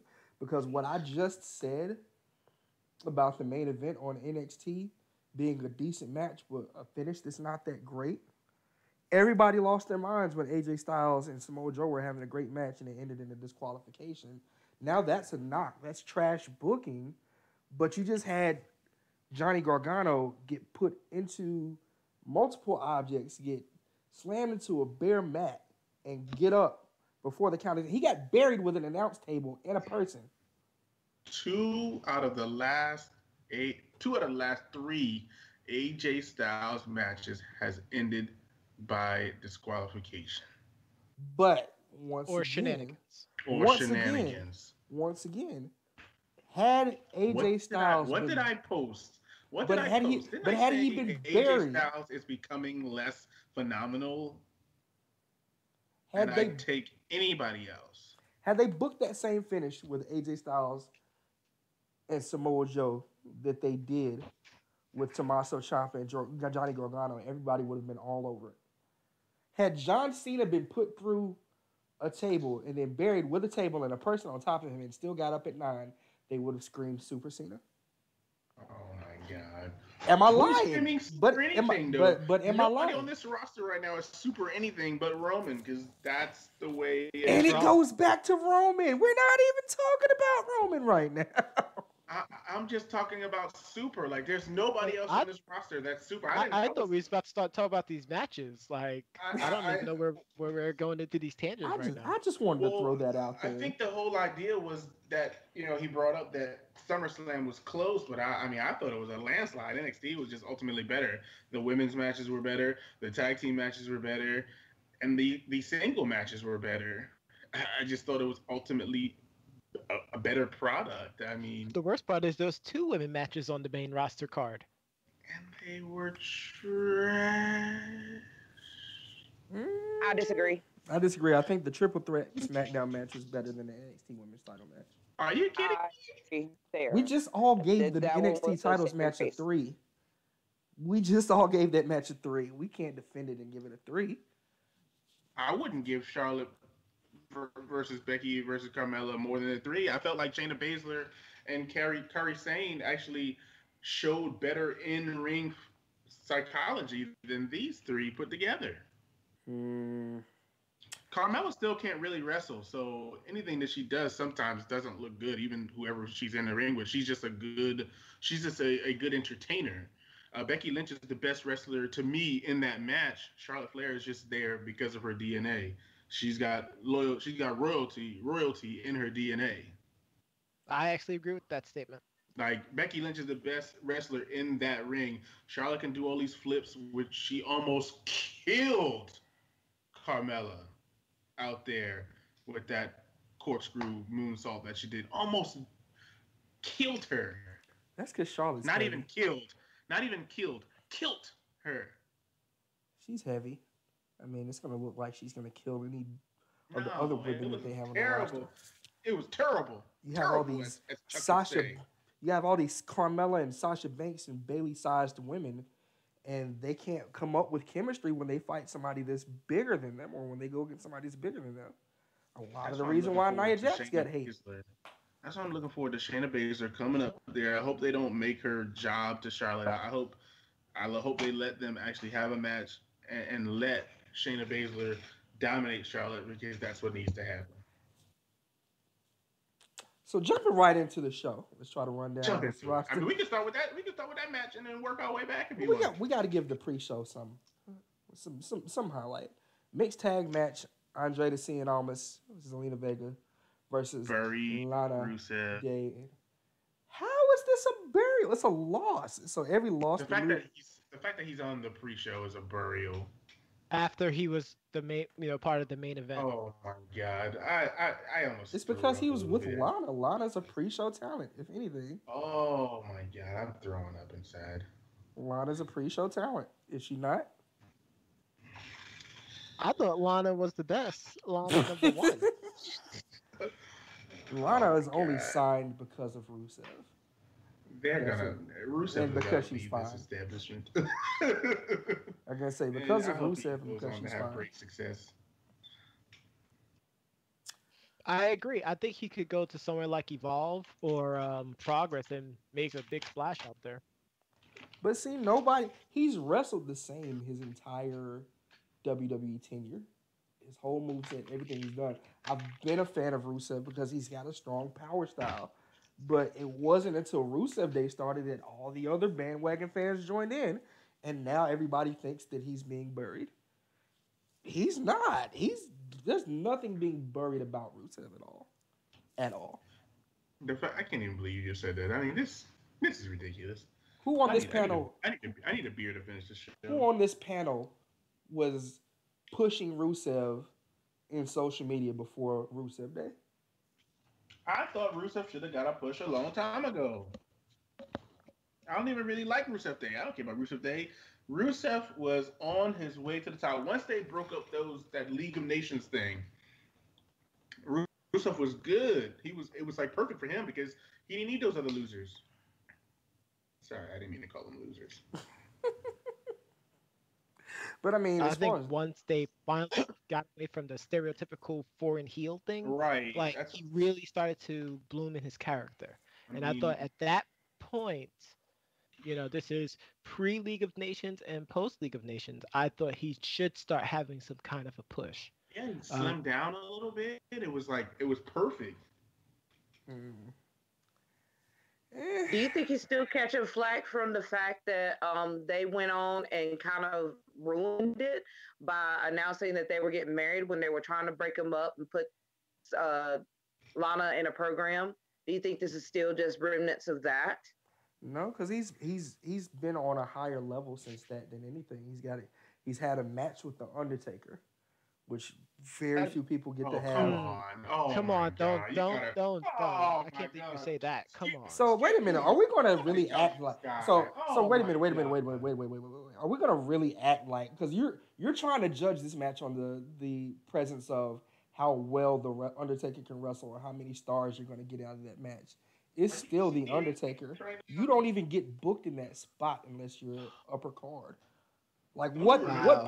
Wait, don't you what remember he person got lower pulled than from the match? He Rusev? got pulled from the match, man. What it was I mean, it was a Don't you say work. nope. Don't you it wasn't no work. How was it not a work? Because you He believed it. got pulled. He Because you got believed it. pulled. You believed that They it tell wasn't us work. it's work. No, it wasn't no dang work. He got pulled, and then they put him back. Putting him back, and So what made oh, them it put was him just a back? work. We were gonna let him wrestle the whole time. The I, So unmitigated goals. so yeah, what was the reason he got put back in the match then since it wasn't a work? probably Because of the fans. Jericho probably didn't want that heat. The That was fans, way too much the heat. fans that It boo was the Roman Reigns every fans. week and he still is on TV. You thought that the fans got him back in that match? And Absolutely. as a matter of fact, the fans asked for him to be taken out of the match because they said he was going to get buried. So which one is it? Oh my god, I can't It's believe both this. because the fans don't know what the fans want. Let's just move on. Let's just move on to Cedric Alexander beating Drew Gulak. And I'm not even going to give any of these Um, pre-show matches ratings. I thought that's the You know enough of what? Speaking Gulak of should that have. match, I honestly thought that match should have been on the main card. It Of should have. course. And I Drew felt Gulak like should have won. the Twitterverse, Facebook world, whatever you want to call it, needs to start off hashtag give cruiserweights a chance because that match was awesome to watch. Yeah, it was a really good You match. I notice think I'm Drew just kind of Gulak should sitting have won. back over here and like not even being able to say anything. So I'm just gonna go ahead and just kind of gracefully bow out again because I can't even get a word in edgewise unless I talk over you guys. You know what? You're right. Thank you. We're gonna fall back. The floor is yours. You got rights. Okay, enough with the rights thing. I'm just have a voice. I have an opinion. I'm gonna have to be the voice of the voiceless, I guess. Now, listen, this is sometimes this is double dutch. You just gotta jump in there and just sometimes. I mean, you don't need me on top of you all the time. I'm just saying. I mean, So, I'm not gonna respond to Family, that. family show, family show, family Come on. show. That's not where Wow. I went. That's not even what I intended. You took it that way. But what I'm trying to say is that I didn't even get a chance to respond on the whole Rusev Lana thing, other than saying two blips, and then y'all just jump right back in on top. So even though we're not on that subject anymore, I'm going to go ahead and skip on to the Cedric Alexander match. And yes, that one should have been on the main card. I felt that they could have pulled Nakamura and Jeff Hardy and put it in that spot. So I'm just going to agree with you there. I think that match should have actually been featured on the main card and not just be pre-show fate. Well, I mean, since you brought it up, I mean, how do you feel about Rusev? I mean, let's go back to it. Well, personally, with the whole Rusev thing, I didn't think that Rusev got buried. I think that it was a great thing because not everybody fights the Undertaker, regardless of how old the Undertaker is. Undertaker is still the Undertaker, and I know that he's about to fight Triple H at this Super Show, and Triple H nor the Undertaker needs the push or anything like that. And we've had the end of an era match. We getting it again. But still, just the fact that Rusev got called out of all the roster, he wasn't inside of that 50-man Royal Rumble. 50-man Royal Rumble. He wasn't involved in that. He had a one-on-one match with The Undertaker. That is not a burial. That is a standalone person who is actually getting a proper push. And I have to agree with Mr. VIP from a couple weeks ago. How can you bury somebody when they get a one-on-one match at a greatest Royal Rumble and not be a part of the actual 50-man Royal Rumble that you can't even name like half the other people who were in it besides Braun Strowman? And Titus O'Neil, he fell. It was Oh, funny. yeah. And I guess. wow, yes. Okay, the only reason why he made an impact is because he fell. But The burial, though, is in the fact that you knew he wasn't going to win. But that's not a burial. But regardless of that, he fought The Undertaker one-on-one, whether or not he did end up in a casket, literally, and he got actually buried. That doesn't mean that his career is actually buried. That was a push more for him. But that's just my opinion. And that's the thing, I have not seen any benefit to him losing to The Undertaker thus far.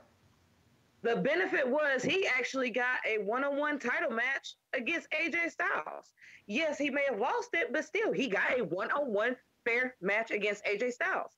How is this not a push in the right direction? As soon as he loses that trash Aiden English, then he'll be better. Wait. So help me out real quick, Lady Great One. How soon after the Greatest Royal Rumble did he get that title match for AJ Styles? After he fought in the Greatest Royal Rumble, yes, he did have the whole Rusev Day thing, and yes, he was doing that with Aiden English for approximately 3 months before he did that. But he also had been featured regularly every single SmackDown, not like a lot of people who didn't even get any TV time.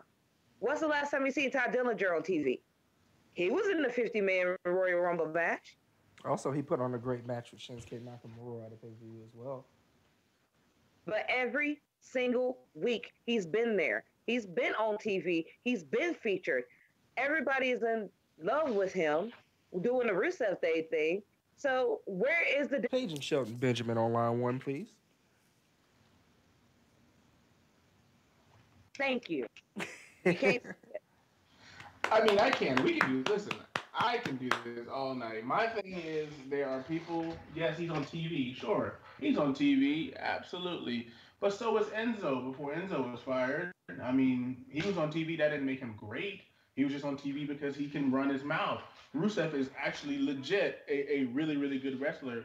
And I would go on to say, at this point in where he is, probably should be champ over Shinsuke Nakamura at least. I agree. I agree there. Don't get me wrong. I'm totally agreeing with you on that. So when I say burial, I'm talking about title opportunities where he actually wins. Shinsuke's got to have an opponent. Why not? Why not Rusev and Shinsuke now? That why not? Is why the not? Dirt.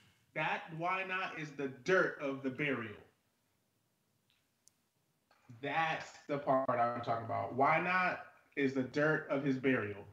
That's why we're screaming bloody murder, because that why not doesn't make any sense. That's where we are with this burial. Okay. We'll bring it back to Rusev in a little bit. Third match on the pre-show. The B team defeated the Revival. Now, if anybody wants to feel like somebody got slighted, I can definitely say that I felt like the Revival got slighted of any match, just because the Revival have pretty much been taking the backseat to a lot of tag teams, and I feel like they're going to eventually get the titles off of the B team, especially the way that they dominated them the next night on Raw. But I definitely would say that that's the only slight that I could see from the night for all of the SummerSlam matches. Yeah, but I mean, I guess it's somewhat building towards them having another feud and another title match. So I'm happy for them. I think they've jobbed long enough. They rode in the coattails for a long time. I think it's good that they finally got their time to shine. I mean, little Bray's little brother. I mean, I'm happy that he's doing his thing. Factual, factual. Lady Great One. Well, um, I agree with you. The revival has been getting the shit in of the stick when it comes to the tag team division. But then again, anytime you take two singles competitors and throw them together, the actual people who came up in a tag team get slighted. And that's why I feel, once again, why the NXT tag division is way better than the main roster tag division, just because of the fact that they're actually working with them more. And they're not just taking two singles people and throwing them together, although sometimes you have to do that. But when you got a legitimate tag team and a legitimate threat, showcase them more. That's all I'm saying there. And I'll be happy when brother Matt, um, the Mr. Delete himself, actually joins the backstage crew, and hopefully they'll be able to make him creator with the tag divisions and kind of delete some of these obsolete teams. Yeah, I've never liked the revival. They've always been kind of weird to me. Hmm. Wow. That's probably like that's probably top two tag teams to ever come out of NXT. Yeah, I've never been a big fan of theirs. I don't know. So I guess something about them on the main roster that just doesn't click with me. To me, But they're top but guys. I knew they weren't going anywhere once they got kind of buried for that anniversary show. Eh, yeah, yeah. I'll agree with that one. What about you, Gotti? I'm not gonna lie, I kind of forgot what we were all talking about. The B team and the revival. There was so much back and forth, but I know we're talking about the revival and the B team. Um, I don't know what the story's supposed to be because how come they lost on Sunday, then played the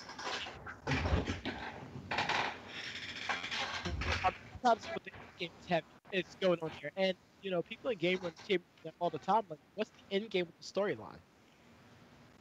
Like, if it doesn't look right, then how going to be in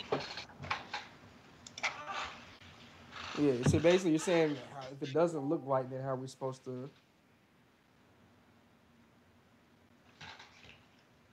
what happened? Yeah, I'm thinking if it doesn't look right, I mean, like you said, it is hard to buy into the feud. I kind of understand where they're going and not executing it well. Um, Hmm. but it's one of those things where they're kind of trying to make the B team motivational. Like they're supposed to be those jobbers that are trying to believe in themselves and have Yeah, been but we willing. had those already. Like, and that's the point. Though. Like, we already had those already. We had those with Rhino and Heath Slater. Eh, yeah. So does that mean you don't like the B team? No, it's not that I don't like the B team. Like, I'm happy that Curtis Axel finally got himself another championship because his Intercontinental title run was absolutely garbage. The only failed Heyman guy ever. Ryback. Right back, yeah.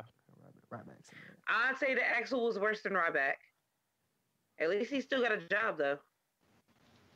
And And that's why Ryback is the ultimate loser. there were a lot of ECW guys that failed too. Sabu didn't really generate Well, a lot I of mean, success outside of Ryback ECW. wasn't a second generation superstar either. Nope. True.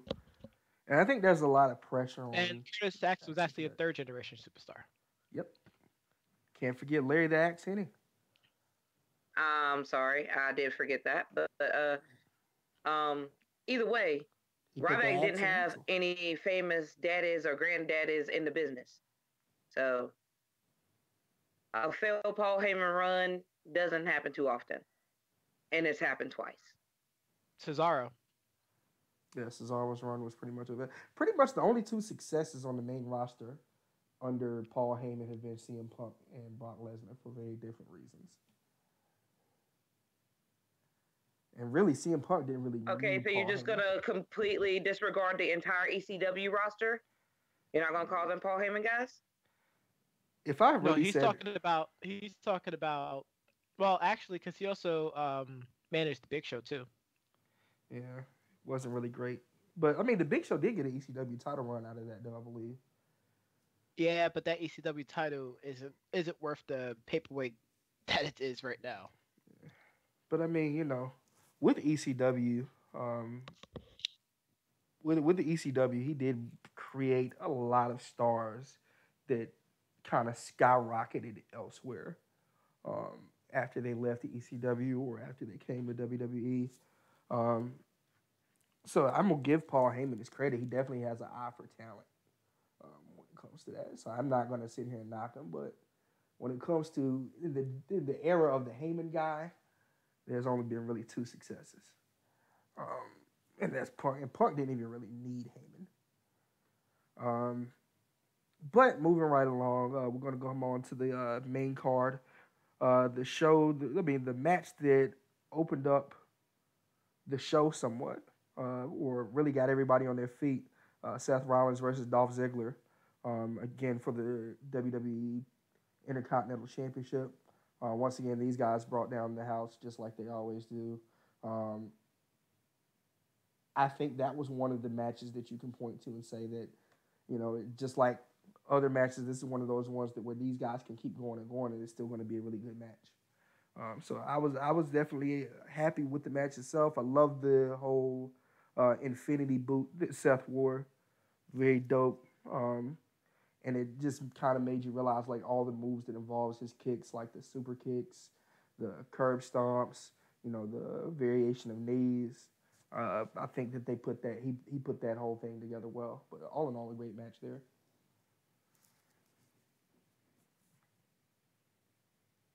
You basically summed it up there for me, sir. So I can't disagree. I can't say anything else. You said it all.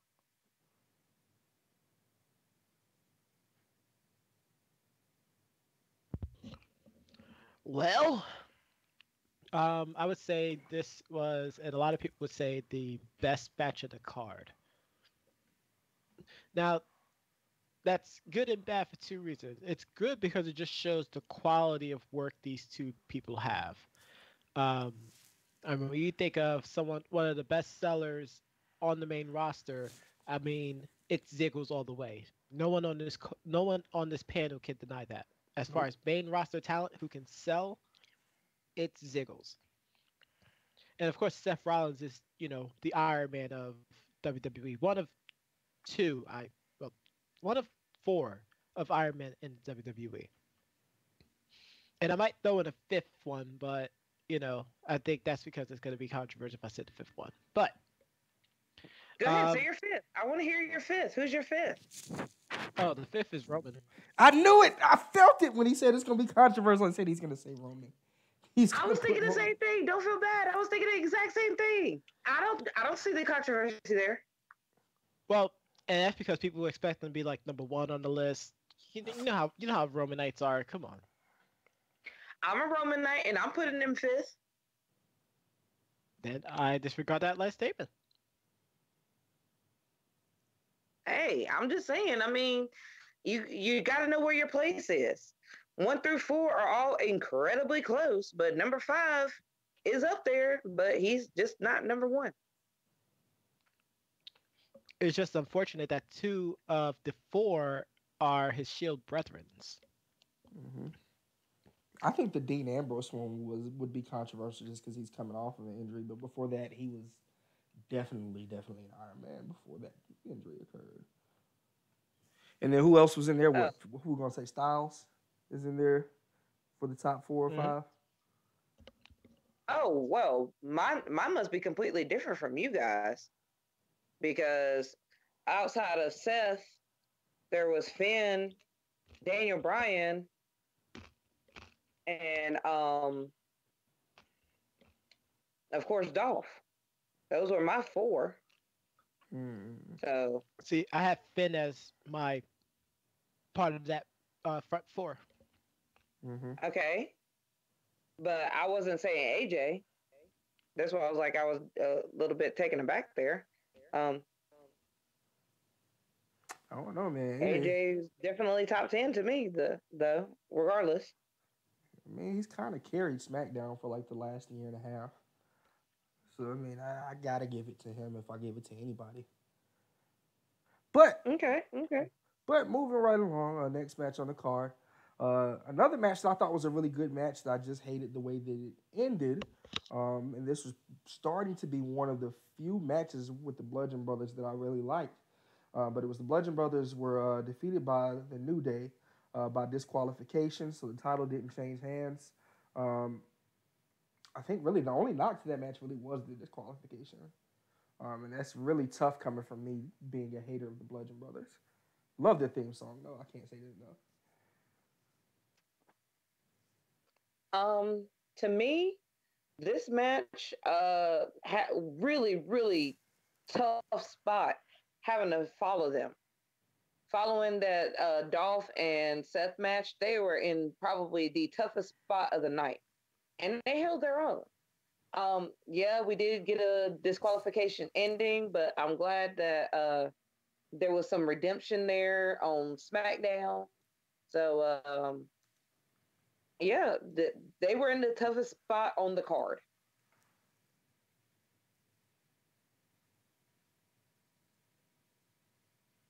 Facts, facts. It was definitely a tough spot. What do you guys got to say, Gotti? I agree, and that's what I'm saying. Like it was one of the strongest matches of the night, the prior match, and to have to follow up that, like you could kind of feel that the other matches didn't have the same je ne sais toi, so to speak. Like it's going to be really hard for everyone else to measure up to that opening match. But all in all, though, I mean, I really enjoyed the match. Unfortunate about what happened afterwards, which kind of made me feel like they probably should have had New Day one. Maybe that would have brought more energy for the crowd, and it would have felt the way that it felt at the end. But that's just my opinion. Well, you have to have SmackDown have a little something besides AJ carrying the show all the time. So I understand why they did what they did and let them take it on the regular show versus taking it at SummerSlam. But technically, New Day still won. Yeah. Doc, what you got on that one? How'd you feel about that match? Oh, I agree. I do think it was tough to follow that Ziggler versus Seth match. Um, I think the New Day is always kind of interesting to see because they bring so much of that entertainment factor. But as Lady Toya said, Lady Great One, they uh, they did win 2 times in a row. Yeah. Next match on the card. I didn't enjoy this match, so I mean, if anybody, this is another one, the second knock of the match or the night. Braun Strowman versus Kevin Owens. The match ended less than 2 minutes with Braun Strowman get a victory. I don't even think Kevin Owens got any offense in, and it kind of really ruined the whole stipulation for the match of Kevin Owens if he lost in or if Braun Strowman lost in any capacity, he would lose the contract. You would think that there would be some type of twist or turn that would have happened in that match that would kind of allude to that, but that was the ball dropped in that match, definitely. Um, I don't really have anything else to say about that one. There's not much to say. I think the whole description that I gave probably lasted longer than the match. Brought the whole pay-per-view down to me.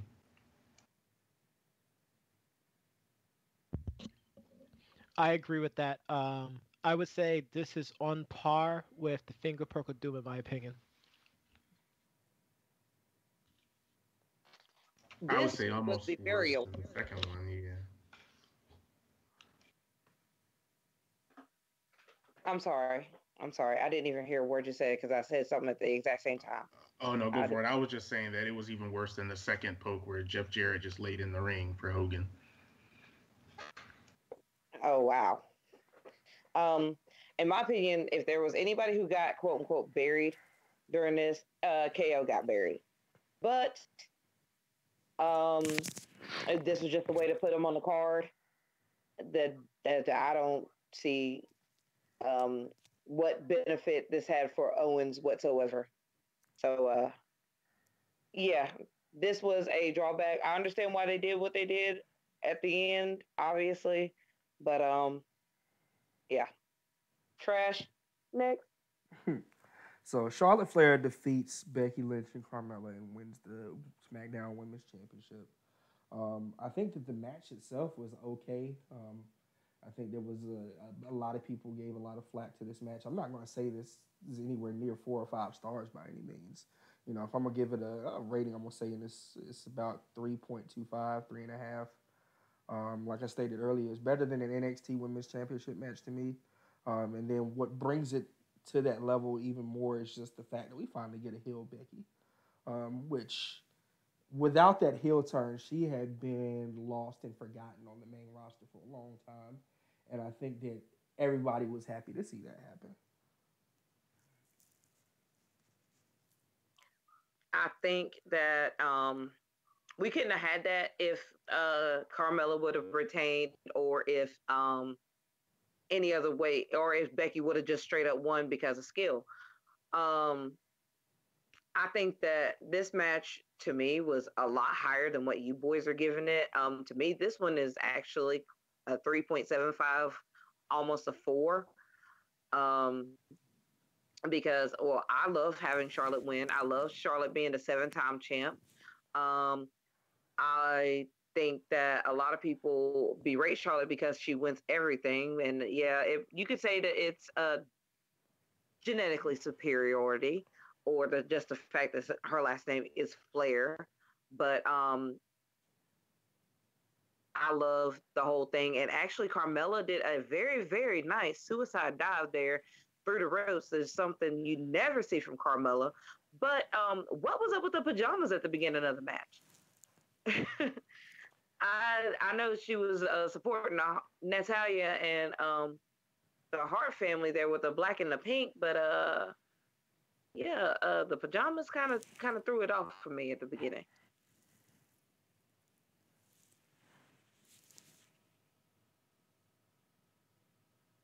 Do we still got the professor here? Any comments? Uh, mm, I think most of the IWC feels about Charlotte the way that Lady Great One feels about Sasha Banks. And I say that is because just like what Lady Great One said, she wins. She's 7-time champ now. Like it's eight if you count NXT. Like it's ridiculous. I believe I like the story that they did. Like despite however I graded the match, like I love the story. Like they got away from Carmella now, and now it's just gonna be Becky and Charlotte. That's what it needs to be. That's the way it's supposed to be. I felt like they was trying to do a double turn, but they kind of still want Charlotte to be the face of the women division. I mean, even though a certain UFC Hall of Famer is the face of it, but that goes without saying. But the crowd was hot for this match, and especially after the match when uh, Becky just couldn't stand no more. Like they popped so hard, and I popped as well too. It I was did it too. was amazing to see that aggressive Becky Lynch return because we haven't seen that aggressive Becky Lynch since NXT, and I don't even think people remember that. Factual. Oh, well, I remember it. As I say, I don't Definitely think a lot of remember people it. remember that, but yeah. But like Becky has a legitimate beef, and that's going to create a great series between the two. Becky's going to win the title, most likely at Evolution because I heard it's a mystery. It's probably going to happen at Hell in a Cell, I don't as think that's the so. next pay-per-view. I don't Well, think she it's going to can't have happen it. at Hell in a Cell because the last thing they want to do, and this was the mistake they did with Charlotte and your favorite female wrestler, Sasha Sasha. Banks, was they kept hopscotching the title all the time. And I feel like they're gonna have Charlotte win her first title defense. Then what would be the point if, say, if they do fight? Then what would be the point in her getting yet another rematch Oh, against her? because it's she Charlotte's gonna win either by DQ because Becky's being too aggressive, or some kind of other shenanigans like Carmella jumping in or something. I don't feel you there, bro. I can't feel you there. I don't see. And and I understand that, but the issue is these are the patterns that WWE's been taking for such a long time. That's true. Um, and actually, I I feel it would be better if actually Becky did go ahead and take it off of her, and then have Charlotte go for it again, and then Charlotte lose and keep Becky legitimate there. You By mean the like a time legit Evolution boss? comes, what? You mean like a legit boss? I mean, okay. Let me get this one thing straight here. I have little to no respect for Sasha, the Ooh. person, the person, the character. I don't like the flip flop back and forth. Is she going to be heel? The tweener thing doesn't work for her. Let her be the natural heel. Um, she's not a bad wrestler. She's actually quite entertaining. I'm going ahead and putting this out here. I may not be a fan of her, the person. However, I do like the entertainer. There. I've said it. It's out there. You can now stop with the whole little illegitimate boss thing. Okay, yeah, you got it. You got my answer. On the subject of Sasha Banks, and I don't know if people will probably catch me on this, but I think that, and it has nothing to do with the other few women that we were talking about. I like to compare Sasha Banks and Naomi to. Nah, never mind. Everybody's probably gonna hate when I say this, but I compare those two to like a Nicki Minaj and Cardi B, more the same. I think that, Really be extra careful with your statement after this. You're about and, to trigger a lot of people. and the reason why I say that, I think I put Sasha in the category of Nicki Minaj because I think that she's more skilled, but I think that the majority of people don't like Sasha Banks as much as they do Naomi, and I think it's the same with Cardi B and Nicki Minaj. I think that Nicki Minaj is very skilled, but a lot of people are more relatable and like Cardi B more than Nicki Minaj. I think a lot of people like Naomi more than they do Sasha Banks for that reason. But not it's not a knock against either one of them. I think it's just more they're more relatable, so to speak. Did I cross the line? Did I pull a Meltzer? No. No, I think you're safe for now. Okay. I ain't got no issue. Moving right along, Samoa Joe, AJ Styles. Samoa Joe wins via disqualification. You guys expressed your gripe with this match earlier that it ended in disqualification. Other than that, I thought it was a really good match. I loved, as far as the disqualification goes, I love the fact that it makes this feud extend. And that one match, even with the disqualification, was better than any of the Shinsuke versus AJ matches that occurred over the past couple of months. I agree with the exception of excuse me. I agree with the exception of the last man standing match that they had. I would say that match was the closest to the type of quality they could provide from when they was in New Japan. I made that statement known a long time ago, but I will agree. I was not very happy with the finish. I'm not a big fan of disqualifications on Big Four pay-per-views. Any other pay-per-views, they do a DQ finish. I'm fine with that. It's not major. Like it happens all the time. But on a Big Four pay-per-view, I I don't know. I mean, there's something trash about that. Does it does it help out with the story? I mean, yes, it does. Especially since Joe started to implement AJ Styles family on the Go Home show, which I think was still a bad move because I felt like he could have had months or weeks to incorporate that kind of psychology to it because these two can have an awesome match together. Like people don't understand, and hopefully they get the chance to in their next bout. Like they can tear down the house. Like they can make the opening match to SummerSlam look like peanuts in comparison, but only if they get the opportunity to. But of course, I'm a huge Samoa Joe fan. Of course, I can't wait for him to beat AJ Styles. Beat up AJ Styles. No, no beat up AJ Styles. Choke him out, put him to sleep, make him submit, tap him out. You know who Samoa Joe reminds me of a lot?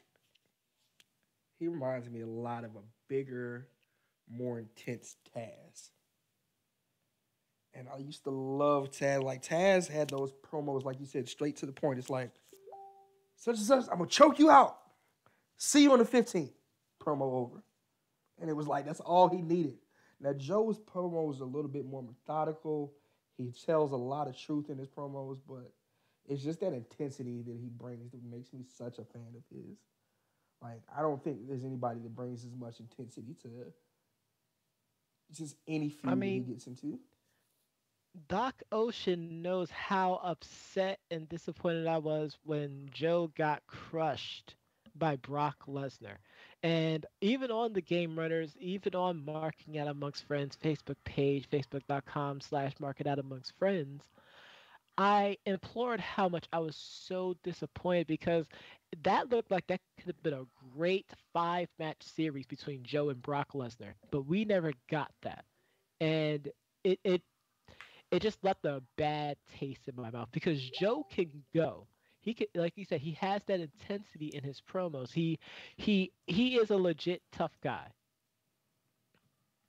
Like he's not like Taz, in which he's only playing a character that's a tough guy. He is a legit tough guy. Someone you do not want to piss off.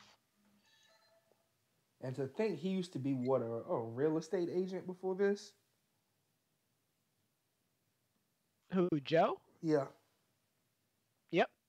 He's a real estate agent that decided to take up MMA and then decided from MMA to be a wrestler. And history was made. And you can ask anyone. Like I've been a Samoa Joe fan for the longest. I would say since he was wrestling like Ring of Honor before he became the Samoan, submission machine known in that total nonstop action company that went through a bunch of name changes.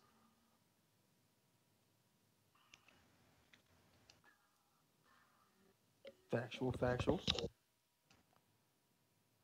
All right, moving right along. Unless the doc has a comment on this match. I just don't even think Samoa Joe.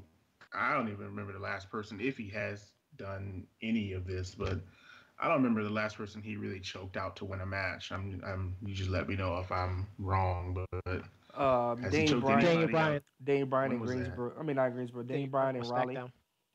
He It was did it. just on a SmackDown. It was the Raleigh Yep. that actually the Game Runners went to. That was in May. Probably yes.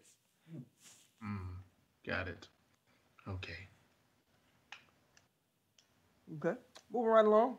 Another one of my good the matches that I actually really liked throughout the match because I think that this match really told the story, and I think that a lot of people focus a lot on spots during matches, but the Miz and Daniel Bryan actually went out there and did a great, great, great, great match.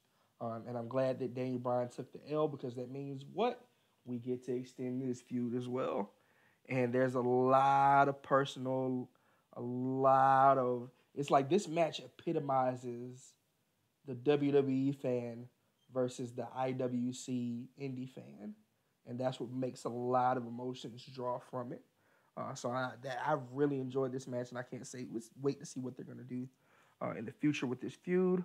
I think that the Miz is way better of a wrestler than everybody gives him credit to be, and he can definitely go with the best of them. If we want to put it, if we're counting, this is actually behind the Samoa Joe and AJ Styles match. This was the second longest match of the night. As a matter of fact, no, this was actually the longest match of the night. It was.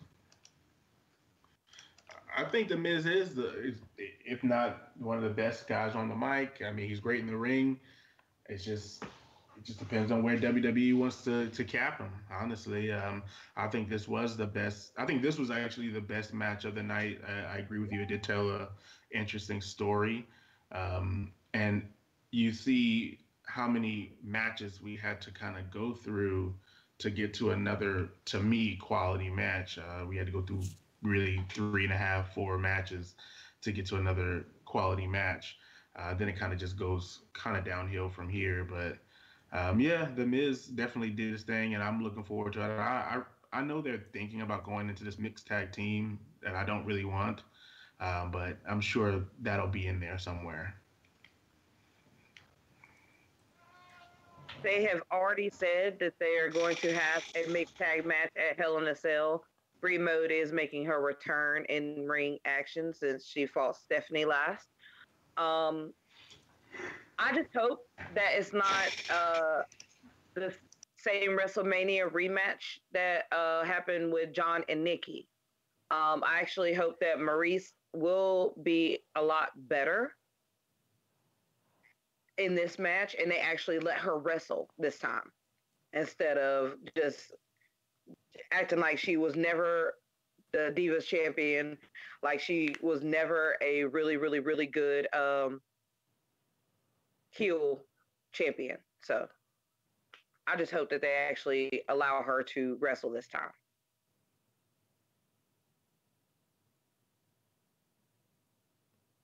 Got it.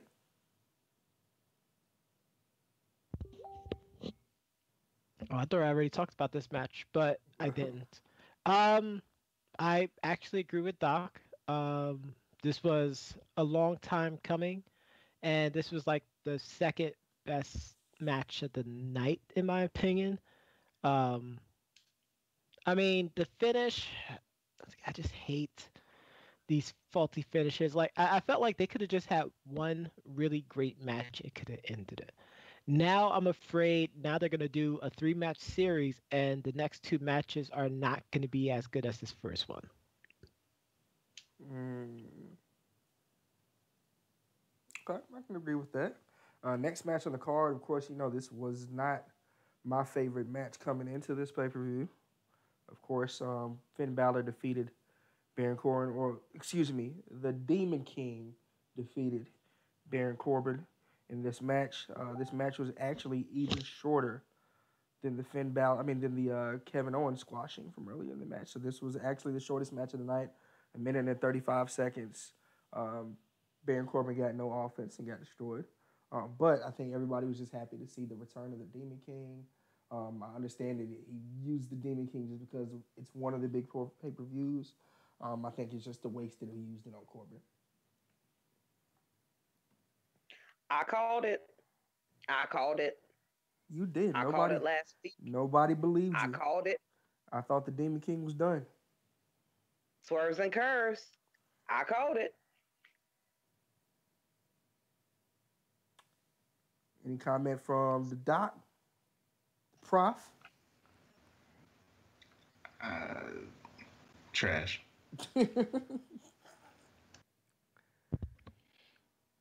I just didn't like the fact that he brought out the demon gimmick. So now it feels like every single SummerSlam he has to be the demon. Doesn't matter the story, he just has to be the demon. It was just weird. Like, yeah, granted he did that against his match with AJ Styles, but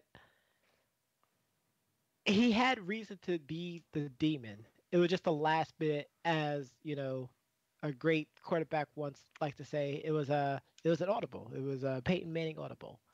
But that match should have been on the pre-show. Like, if you had to choose a match to switch out, that match should have been on the pre-show. Omaha. Chicken parm, it tastes so good. Next match on the card. Shinsuke Nakamura defeats Jeff Hardy. It retains the U.S. title. I saw this match coming a mile away. I had no thought that Jeff Hardy would come away with a victory here. So I mean, this match was exactly what I expected, and I'm gonna leave it at that. No, this match should have been pre-show. This one had pre-show to me written all over it. Yeah, maybe. I can see that. I can definitely get with that. I feel like the best part of this match was Jeff Hardy's face paint. Yeah, the eyes are definitely trippy. I thought the best part of waking up was Folgers in your cup. But this match was not the best way to wake up. This match was absolutely terrible. Lady Great One, I know you said this match should have been on the pre-show. I'm going to have to disagree. I feel like this match shouldn't have been on the show at all. Agreed. Ouch. But I can agree, yes. Well, I'm just saying, if there was a spot that you could have took away, it would have been this one. I don't care if it was taken off the card, if it was pre-show. I thought that Nakamura had a little bit more to offer for me. He's not really doing it for me. He's not. This has been like truly lackluster so far. So go ahead and go back to Japan. Ouch. Paging Maga on line 1, MAGA. But I think that Nakamura. Whoa. Pump your brakes there, boy. Pump your brakes. That was not. No, I'm just saying, like, the strong style has not translated very well. You see it happening as well with Hideo Itami. It's just not translating. Yes, outside of the charisma, that's the biggest part about Nakamura. I have been a huge Nakamura advocate. The only WWE t-shirt that I own is a Nakamura shirt. But you just tried to send him back to Japan. Or maybe it's just the fact that I'm still waiting for something great with him. Like, besides the music and the entrance, I'm just waiting for something great. Maybe it's just the feud. I mean, I thought that it was going to be a great program with him and AJ, and it wasn't. I think that Shinsuke is one of those guys to where, and I say the same thing about Dolph Ziggler as well. I think that Shinsuke is one of those guys that it has to be, he's got big match potential, but it has to be the right match for people to really, really see it. And when it's not a match, when it's not a good match, when it's just a thrown together feud, it's not going to showcase his ability very well. Also, being that he's a heel now, he's really not going to showcase a lot of his ability well either. I think that the idea of him being heel really was great, and I really wanted to see the possibilities, but now it's just like he should be a face. He should be a face, and he should be showcasing his moveset and talking less.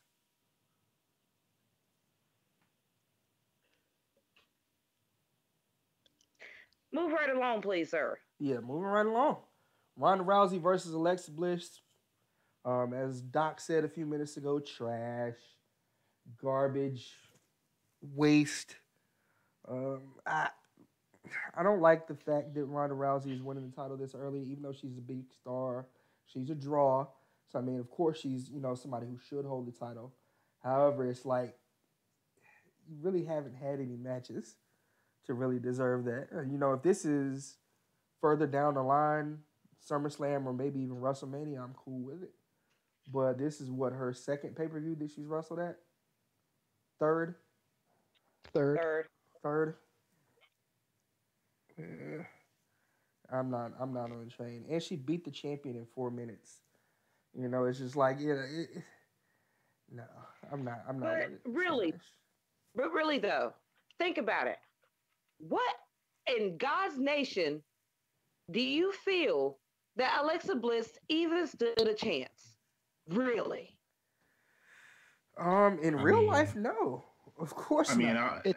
It's not so much that she didn't stand a chance, and I'm gonna let you finish, Doc. It's not the fact that she didn't stand a chance. They just made her look extremely weak.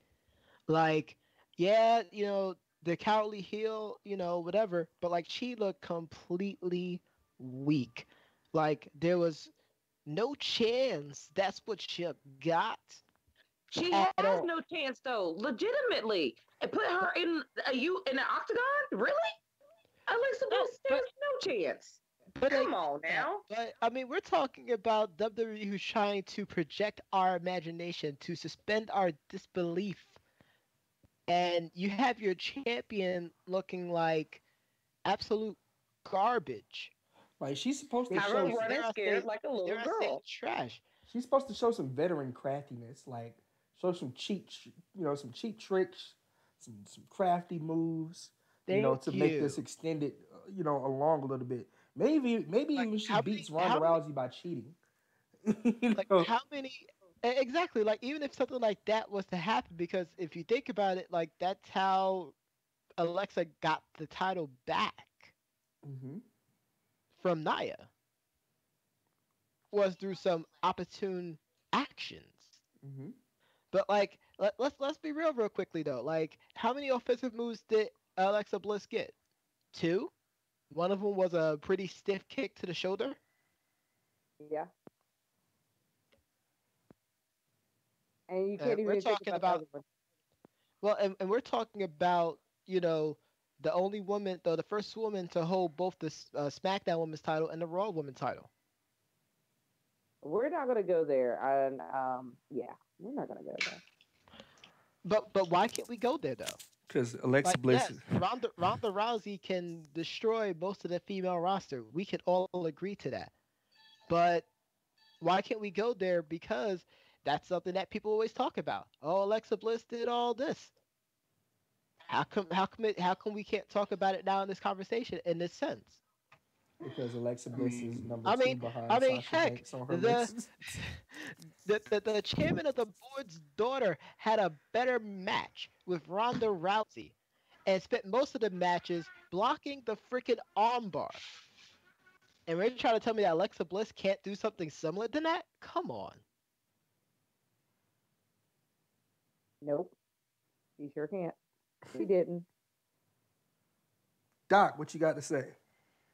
I'm just gonna say this: the same conversation that we're having about Ronda Rousey is pretty much the same thing I've been saying about Brock Lesnar. I'm just gonna throw it out there. I mean, if you put these guys in the octagon, with the exception of maybe Braun Strowman, I think Braun might give Brock a little trouble in the octagon, and maybe like one or two other people. But I mean, in a I was real about to say, fight, I was about to ask you, like, wait, you trying to tell me that Joe is free in the octagon against Brock? Like, I think Joe is free in the octagon I against don't Brock. think so. I I don't think I so. think I I think he think is. Bobby Lashley would probably crush Lesnar. I don't think so. No, Bobby Lashley, Bobby Lashley has a better yeah. record than Lesnar. So yeah, I'd say Lashley would do better. Records. did Bobby Lashley win the UFC Heavyweight Championship? Yeah, that's what I'm saying. Like it doesn't matter. Record. I'm just No, saying. Bellator is different faction. Just it's just apples and apples. Two different factions now. I mean, he went to what was Bobby Lashley in Bellator like that? What was he That's in? correct. He was in Bellator. So I mean, he didn't get the luck. Honestly, the only thing that would have made this match good, I know it wasn't going to happen, would have been for what's her name, Natalia. Natalia. Natalia. That would have been the only thing that would have made it good if she would have clotheslined her or something at the end and created a whole new storyline. I think that would have been the only thing that would have saved this whole travesty. But yeah, I mean, she's quote unquote the baddest woman in wrestling now. I mean, what can you say? I mean, that's really it. That's it. I put more emphasis on. I feel like she did better the next night on Raw than she did in the actual championship match, as far as conveying her character. Because you kind of saw that neutral when she was talking to Stephanie, like she was starting to get some of that natural cockiness to come out, and I think that Ronda is really like giddy as a face, but I think you'll really see how really good she is as a heel. I don't think it matters because I think they're gonna book her like she's a UFC champ. It's similar to what they did to Brock. So I'm not sure if she's gonna defend as much as we think she is. But when I saw her jump into the crowd and hug her husband and all that stuff, I mean, that's what we're gonna get. We're gonna get somebody who legitimately is a UFC champ in the WWE ring. So everything that she's gonna do is gonna be kind of grand stage. I think what really brought this match down was the fact that she was talking the whole match. And that Like face paint. it was kind of, oh yeah, the face paint, yeah, and it had that braid, but the fact that she was like, "Do you guys want a new champ?" Like it was kind of weird. Like that whole thing was kind of strange. It literally felt like I was watching Natalia wrestle at certain points. Mm. Yeah, exactly. I mean, but it was just weird because it was like this is their champ. Like, This is your this is your king. This is your like champion. yeah, exactly. But it was worse than that because at least at least at least T'Challa was fighting back. Yeah.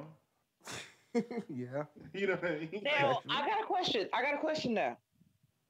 Do you feel that they may have changed the story a little bit because of the fact of what Natty's been going through? That's Or is that possible. just me? It's quite That's possible. it's possible, yeah. Because I felt she was going to do that.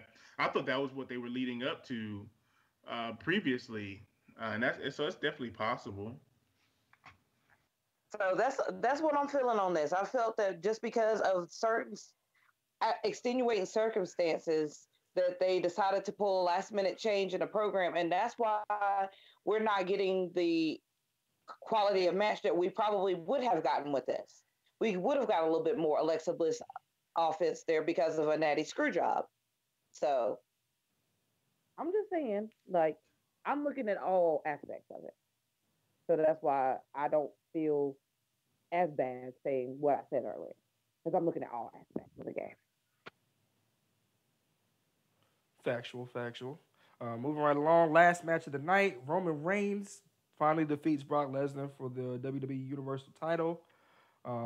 This one, not much longer than that match. I think the WWE hit everybody with a swerve with the Braun Strowman out there to be a distraction to prevent people from hijacking the match. I think that was a very smart move, very impressive throw of the briefcase from Brock Lesnar all the way to the stage. Felt like he practiced that. But I'm really happy just because we have a champion that's going to be on the show every week, and we got stories that we get to build around the title and the champion. So, with that being stated, I'm definitely happy with the result of that match. He broke the stage. He straight broke the stage. um, of course, I was so ecstatic when I heard Braun's music hit. I didn't want the same match that we've been getting between Brock and Roman for forever. And when Braun's music hit and came out there and saved the match, that was great. Um, I even love the promo that Braun cut right there. And the Beastie Boy thing, that was hilarious. So, Yeah, yeah. Braun's This definitely got a this match, future. go ahead. Oh, I just said he's definitely got a future. That's the only comment I was making. Oh yeah. So I'm cool with it. I thought this happened exactly the way it needed to happen. Everything went right, and boy, was Monday night. That other than that, that match was absolute baloney. Um, the writers should be ashamed of themselves. In fact, I'm pretty sure people should get fired. And that's all I gotta say about that. Somebody should have got fired well into that feud. Uh, um, but other Like, than cause like think about it like this: like how many title matches did Braun Strowman, not Braun, Roman Reigns and Brock Lesnar have I want to compared say to anyone five. else who challenged Brock Lesnar for the title? I want to say five Three, with. I want to say five with Roman. You said three? three. I think it's got to be more than that. At It was least only four. three. This one So was number four. WrestleMania, greatest Royal Rumble, and this one. I want to say it's another one in there.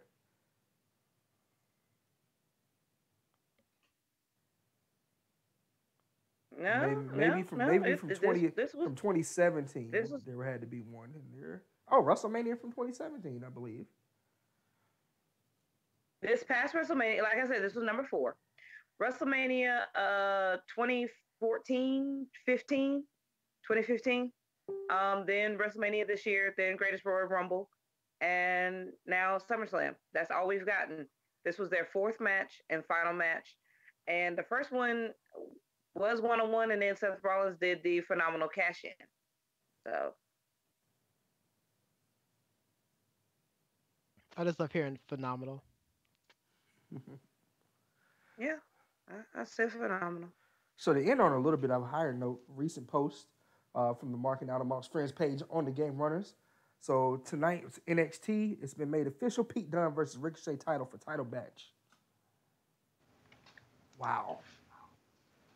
Wow. The Bruiserweight versus Ricochet. Wow. Who you guys got? If it's not already ended. I'm speechless on this one. I mean, I just happened to see it right before you talked about it. So, wow, I'm still trying to gather my thoughts. Right, you got to collect yourself on that one. But If I they're anyway, think smart, it's oh, gonna be a God. slobber knocker, to use JR's quote. It'll probably be a disqualification of some sort. But I mean, if they're smart, they'll leave it with the bruiserweight. Well, Ricochet has been beaten, and the Bruiserweight hasn't. It's not for the titles, since they each have their own title. So, um, yeah, it's that. no doubt, no doubt. Well, definitely been a fun episode having the doc back, having the Professor John Gotti back with us. Um, Definitely shout out to Debate Amongst Friends. How can they pull up and listen to Debate Amongst Friends with you guys? You can watch us actually now on YouTube. You can also listen to us offline via SoundCloud, Google Play Music, iTunes, Tuned In, Spotify, and any and all podcast application on your iOS and Android devices.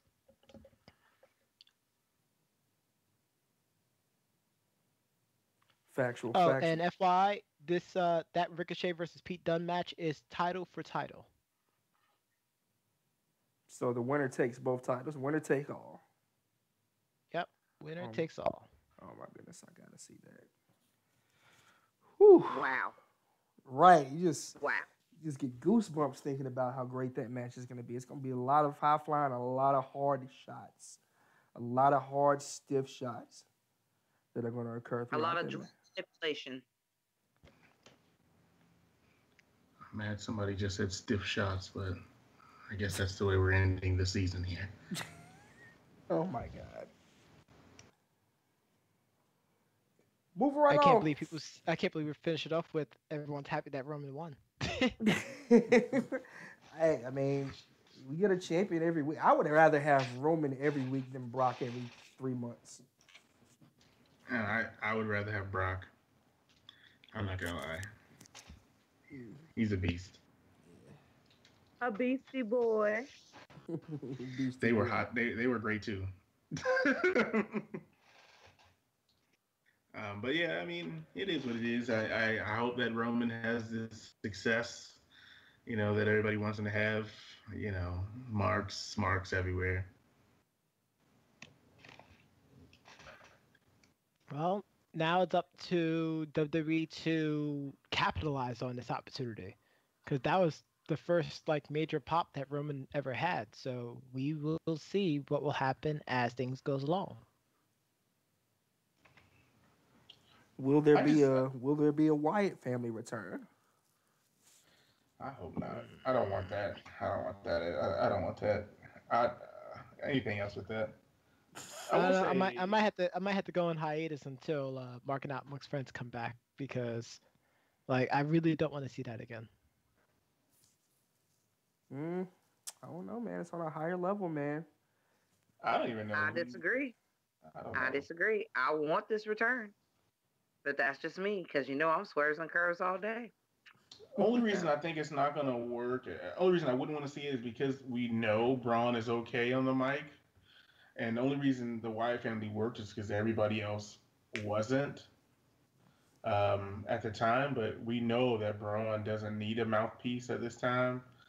So it's Well, kind of like, to Luke me at Harper least, can talk on the mic. I They just agree. don't give Mhm. him the chance to. Yeah, Luke. Well, listening to him on the Edge and Christian show, he said he would have never wanted to have followed Bray Wyatt. I mean, they said, "Hey, do you want to say something?" He was like, after what that guy just said, "No, I'm No, good." Um, absolutely. so, I mean, so to me, it's like I'm not saying that he can't, but the way they wrote him in, I don't know if he's ever said anything to me. Just listening, I don't know if he's ever said anything since he's been in WWE. The brief period of time after the Wyatt family, when he was going on his own, going after the Intercontinental title, he talked very briefly. Um, Mm. and And Bludgeon Brothers as well too. He talks. yeah, he talks some Virgin Brothers, but I never listened to them um, at all. At all. I'm ready for them to go ahead and just be done with the Harper Rowan thing and just let Harper go on his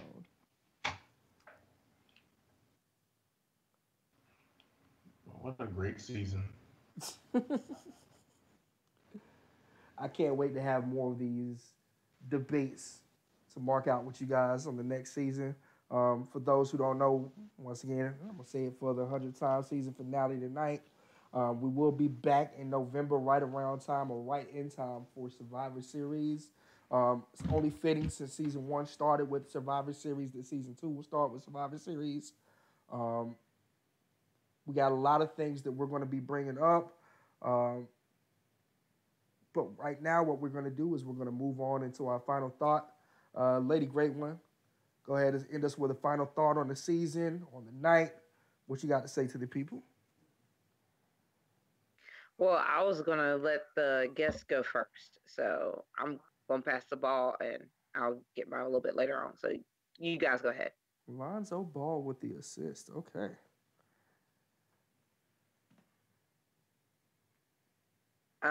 Don't.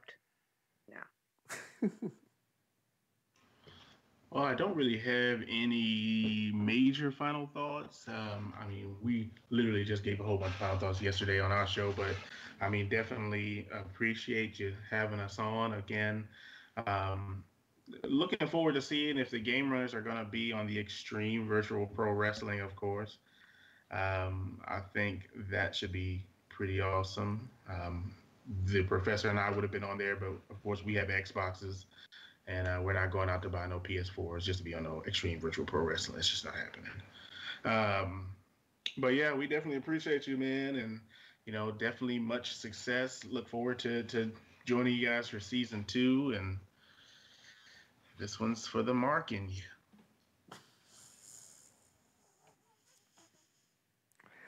All I gotta say is LASG.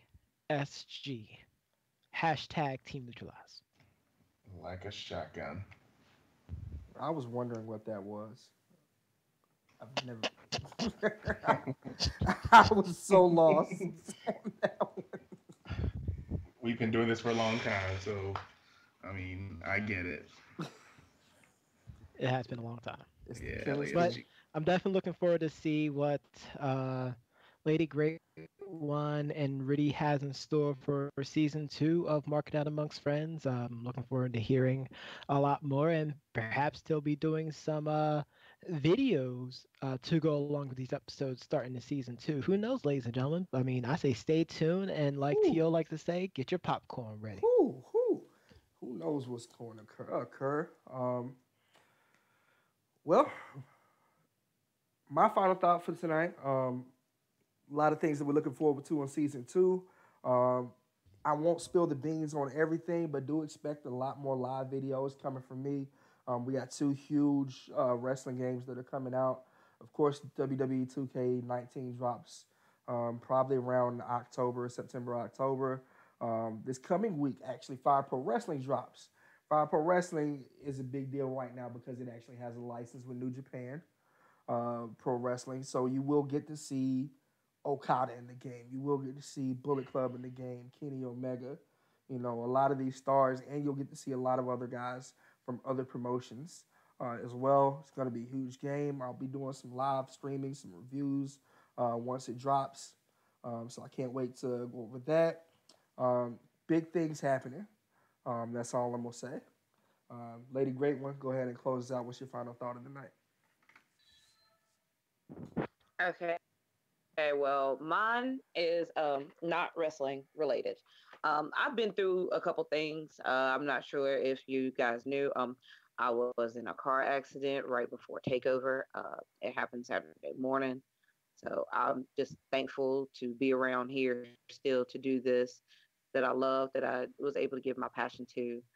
So this has been a great season. It's been a wild ride. So I can't wait to see what we're going to do for you guys this upcoming season. And I'm just happy to still be around to do it. And secondly, for the first time in a really long time, my daughter is coming back to live with me for good for now.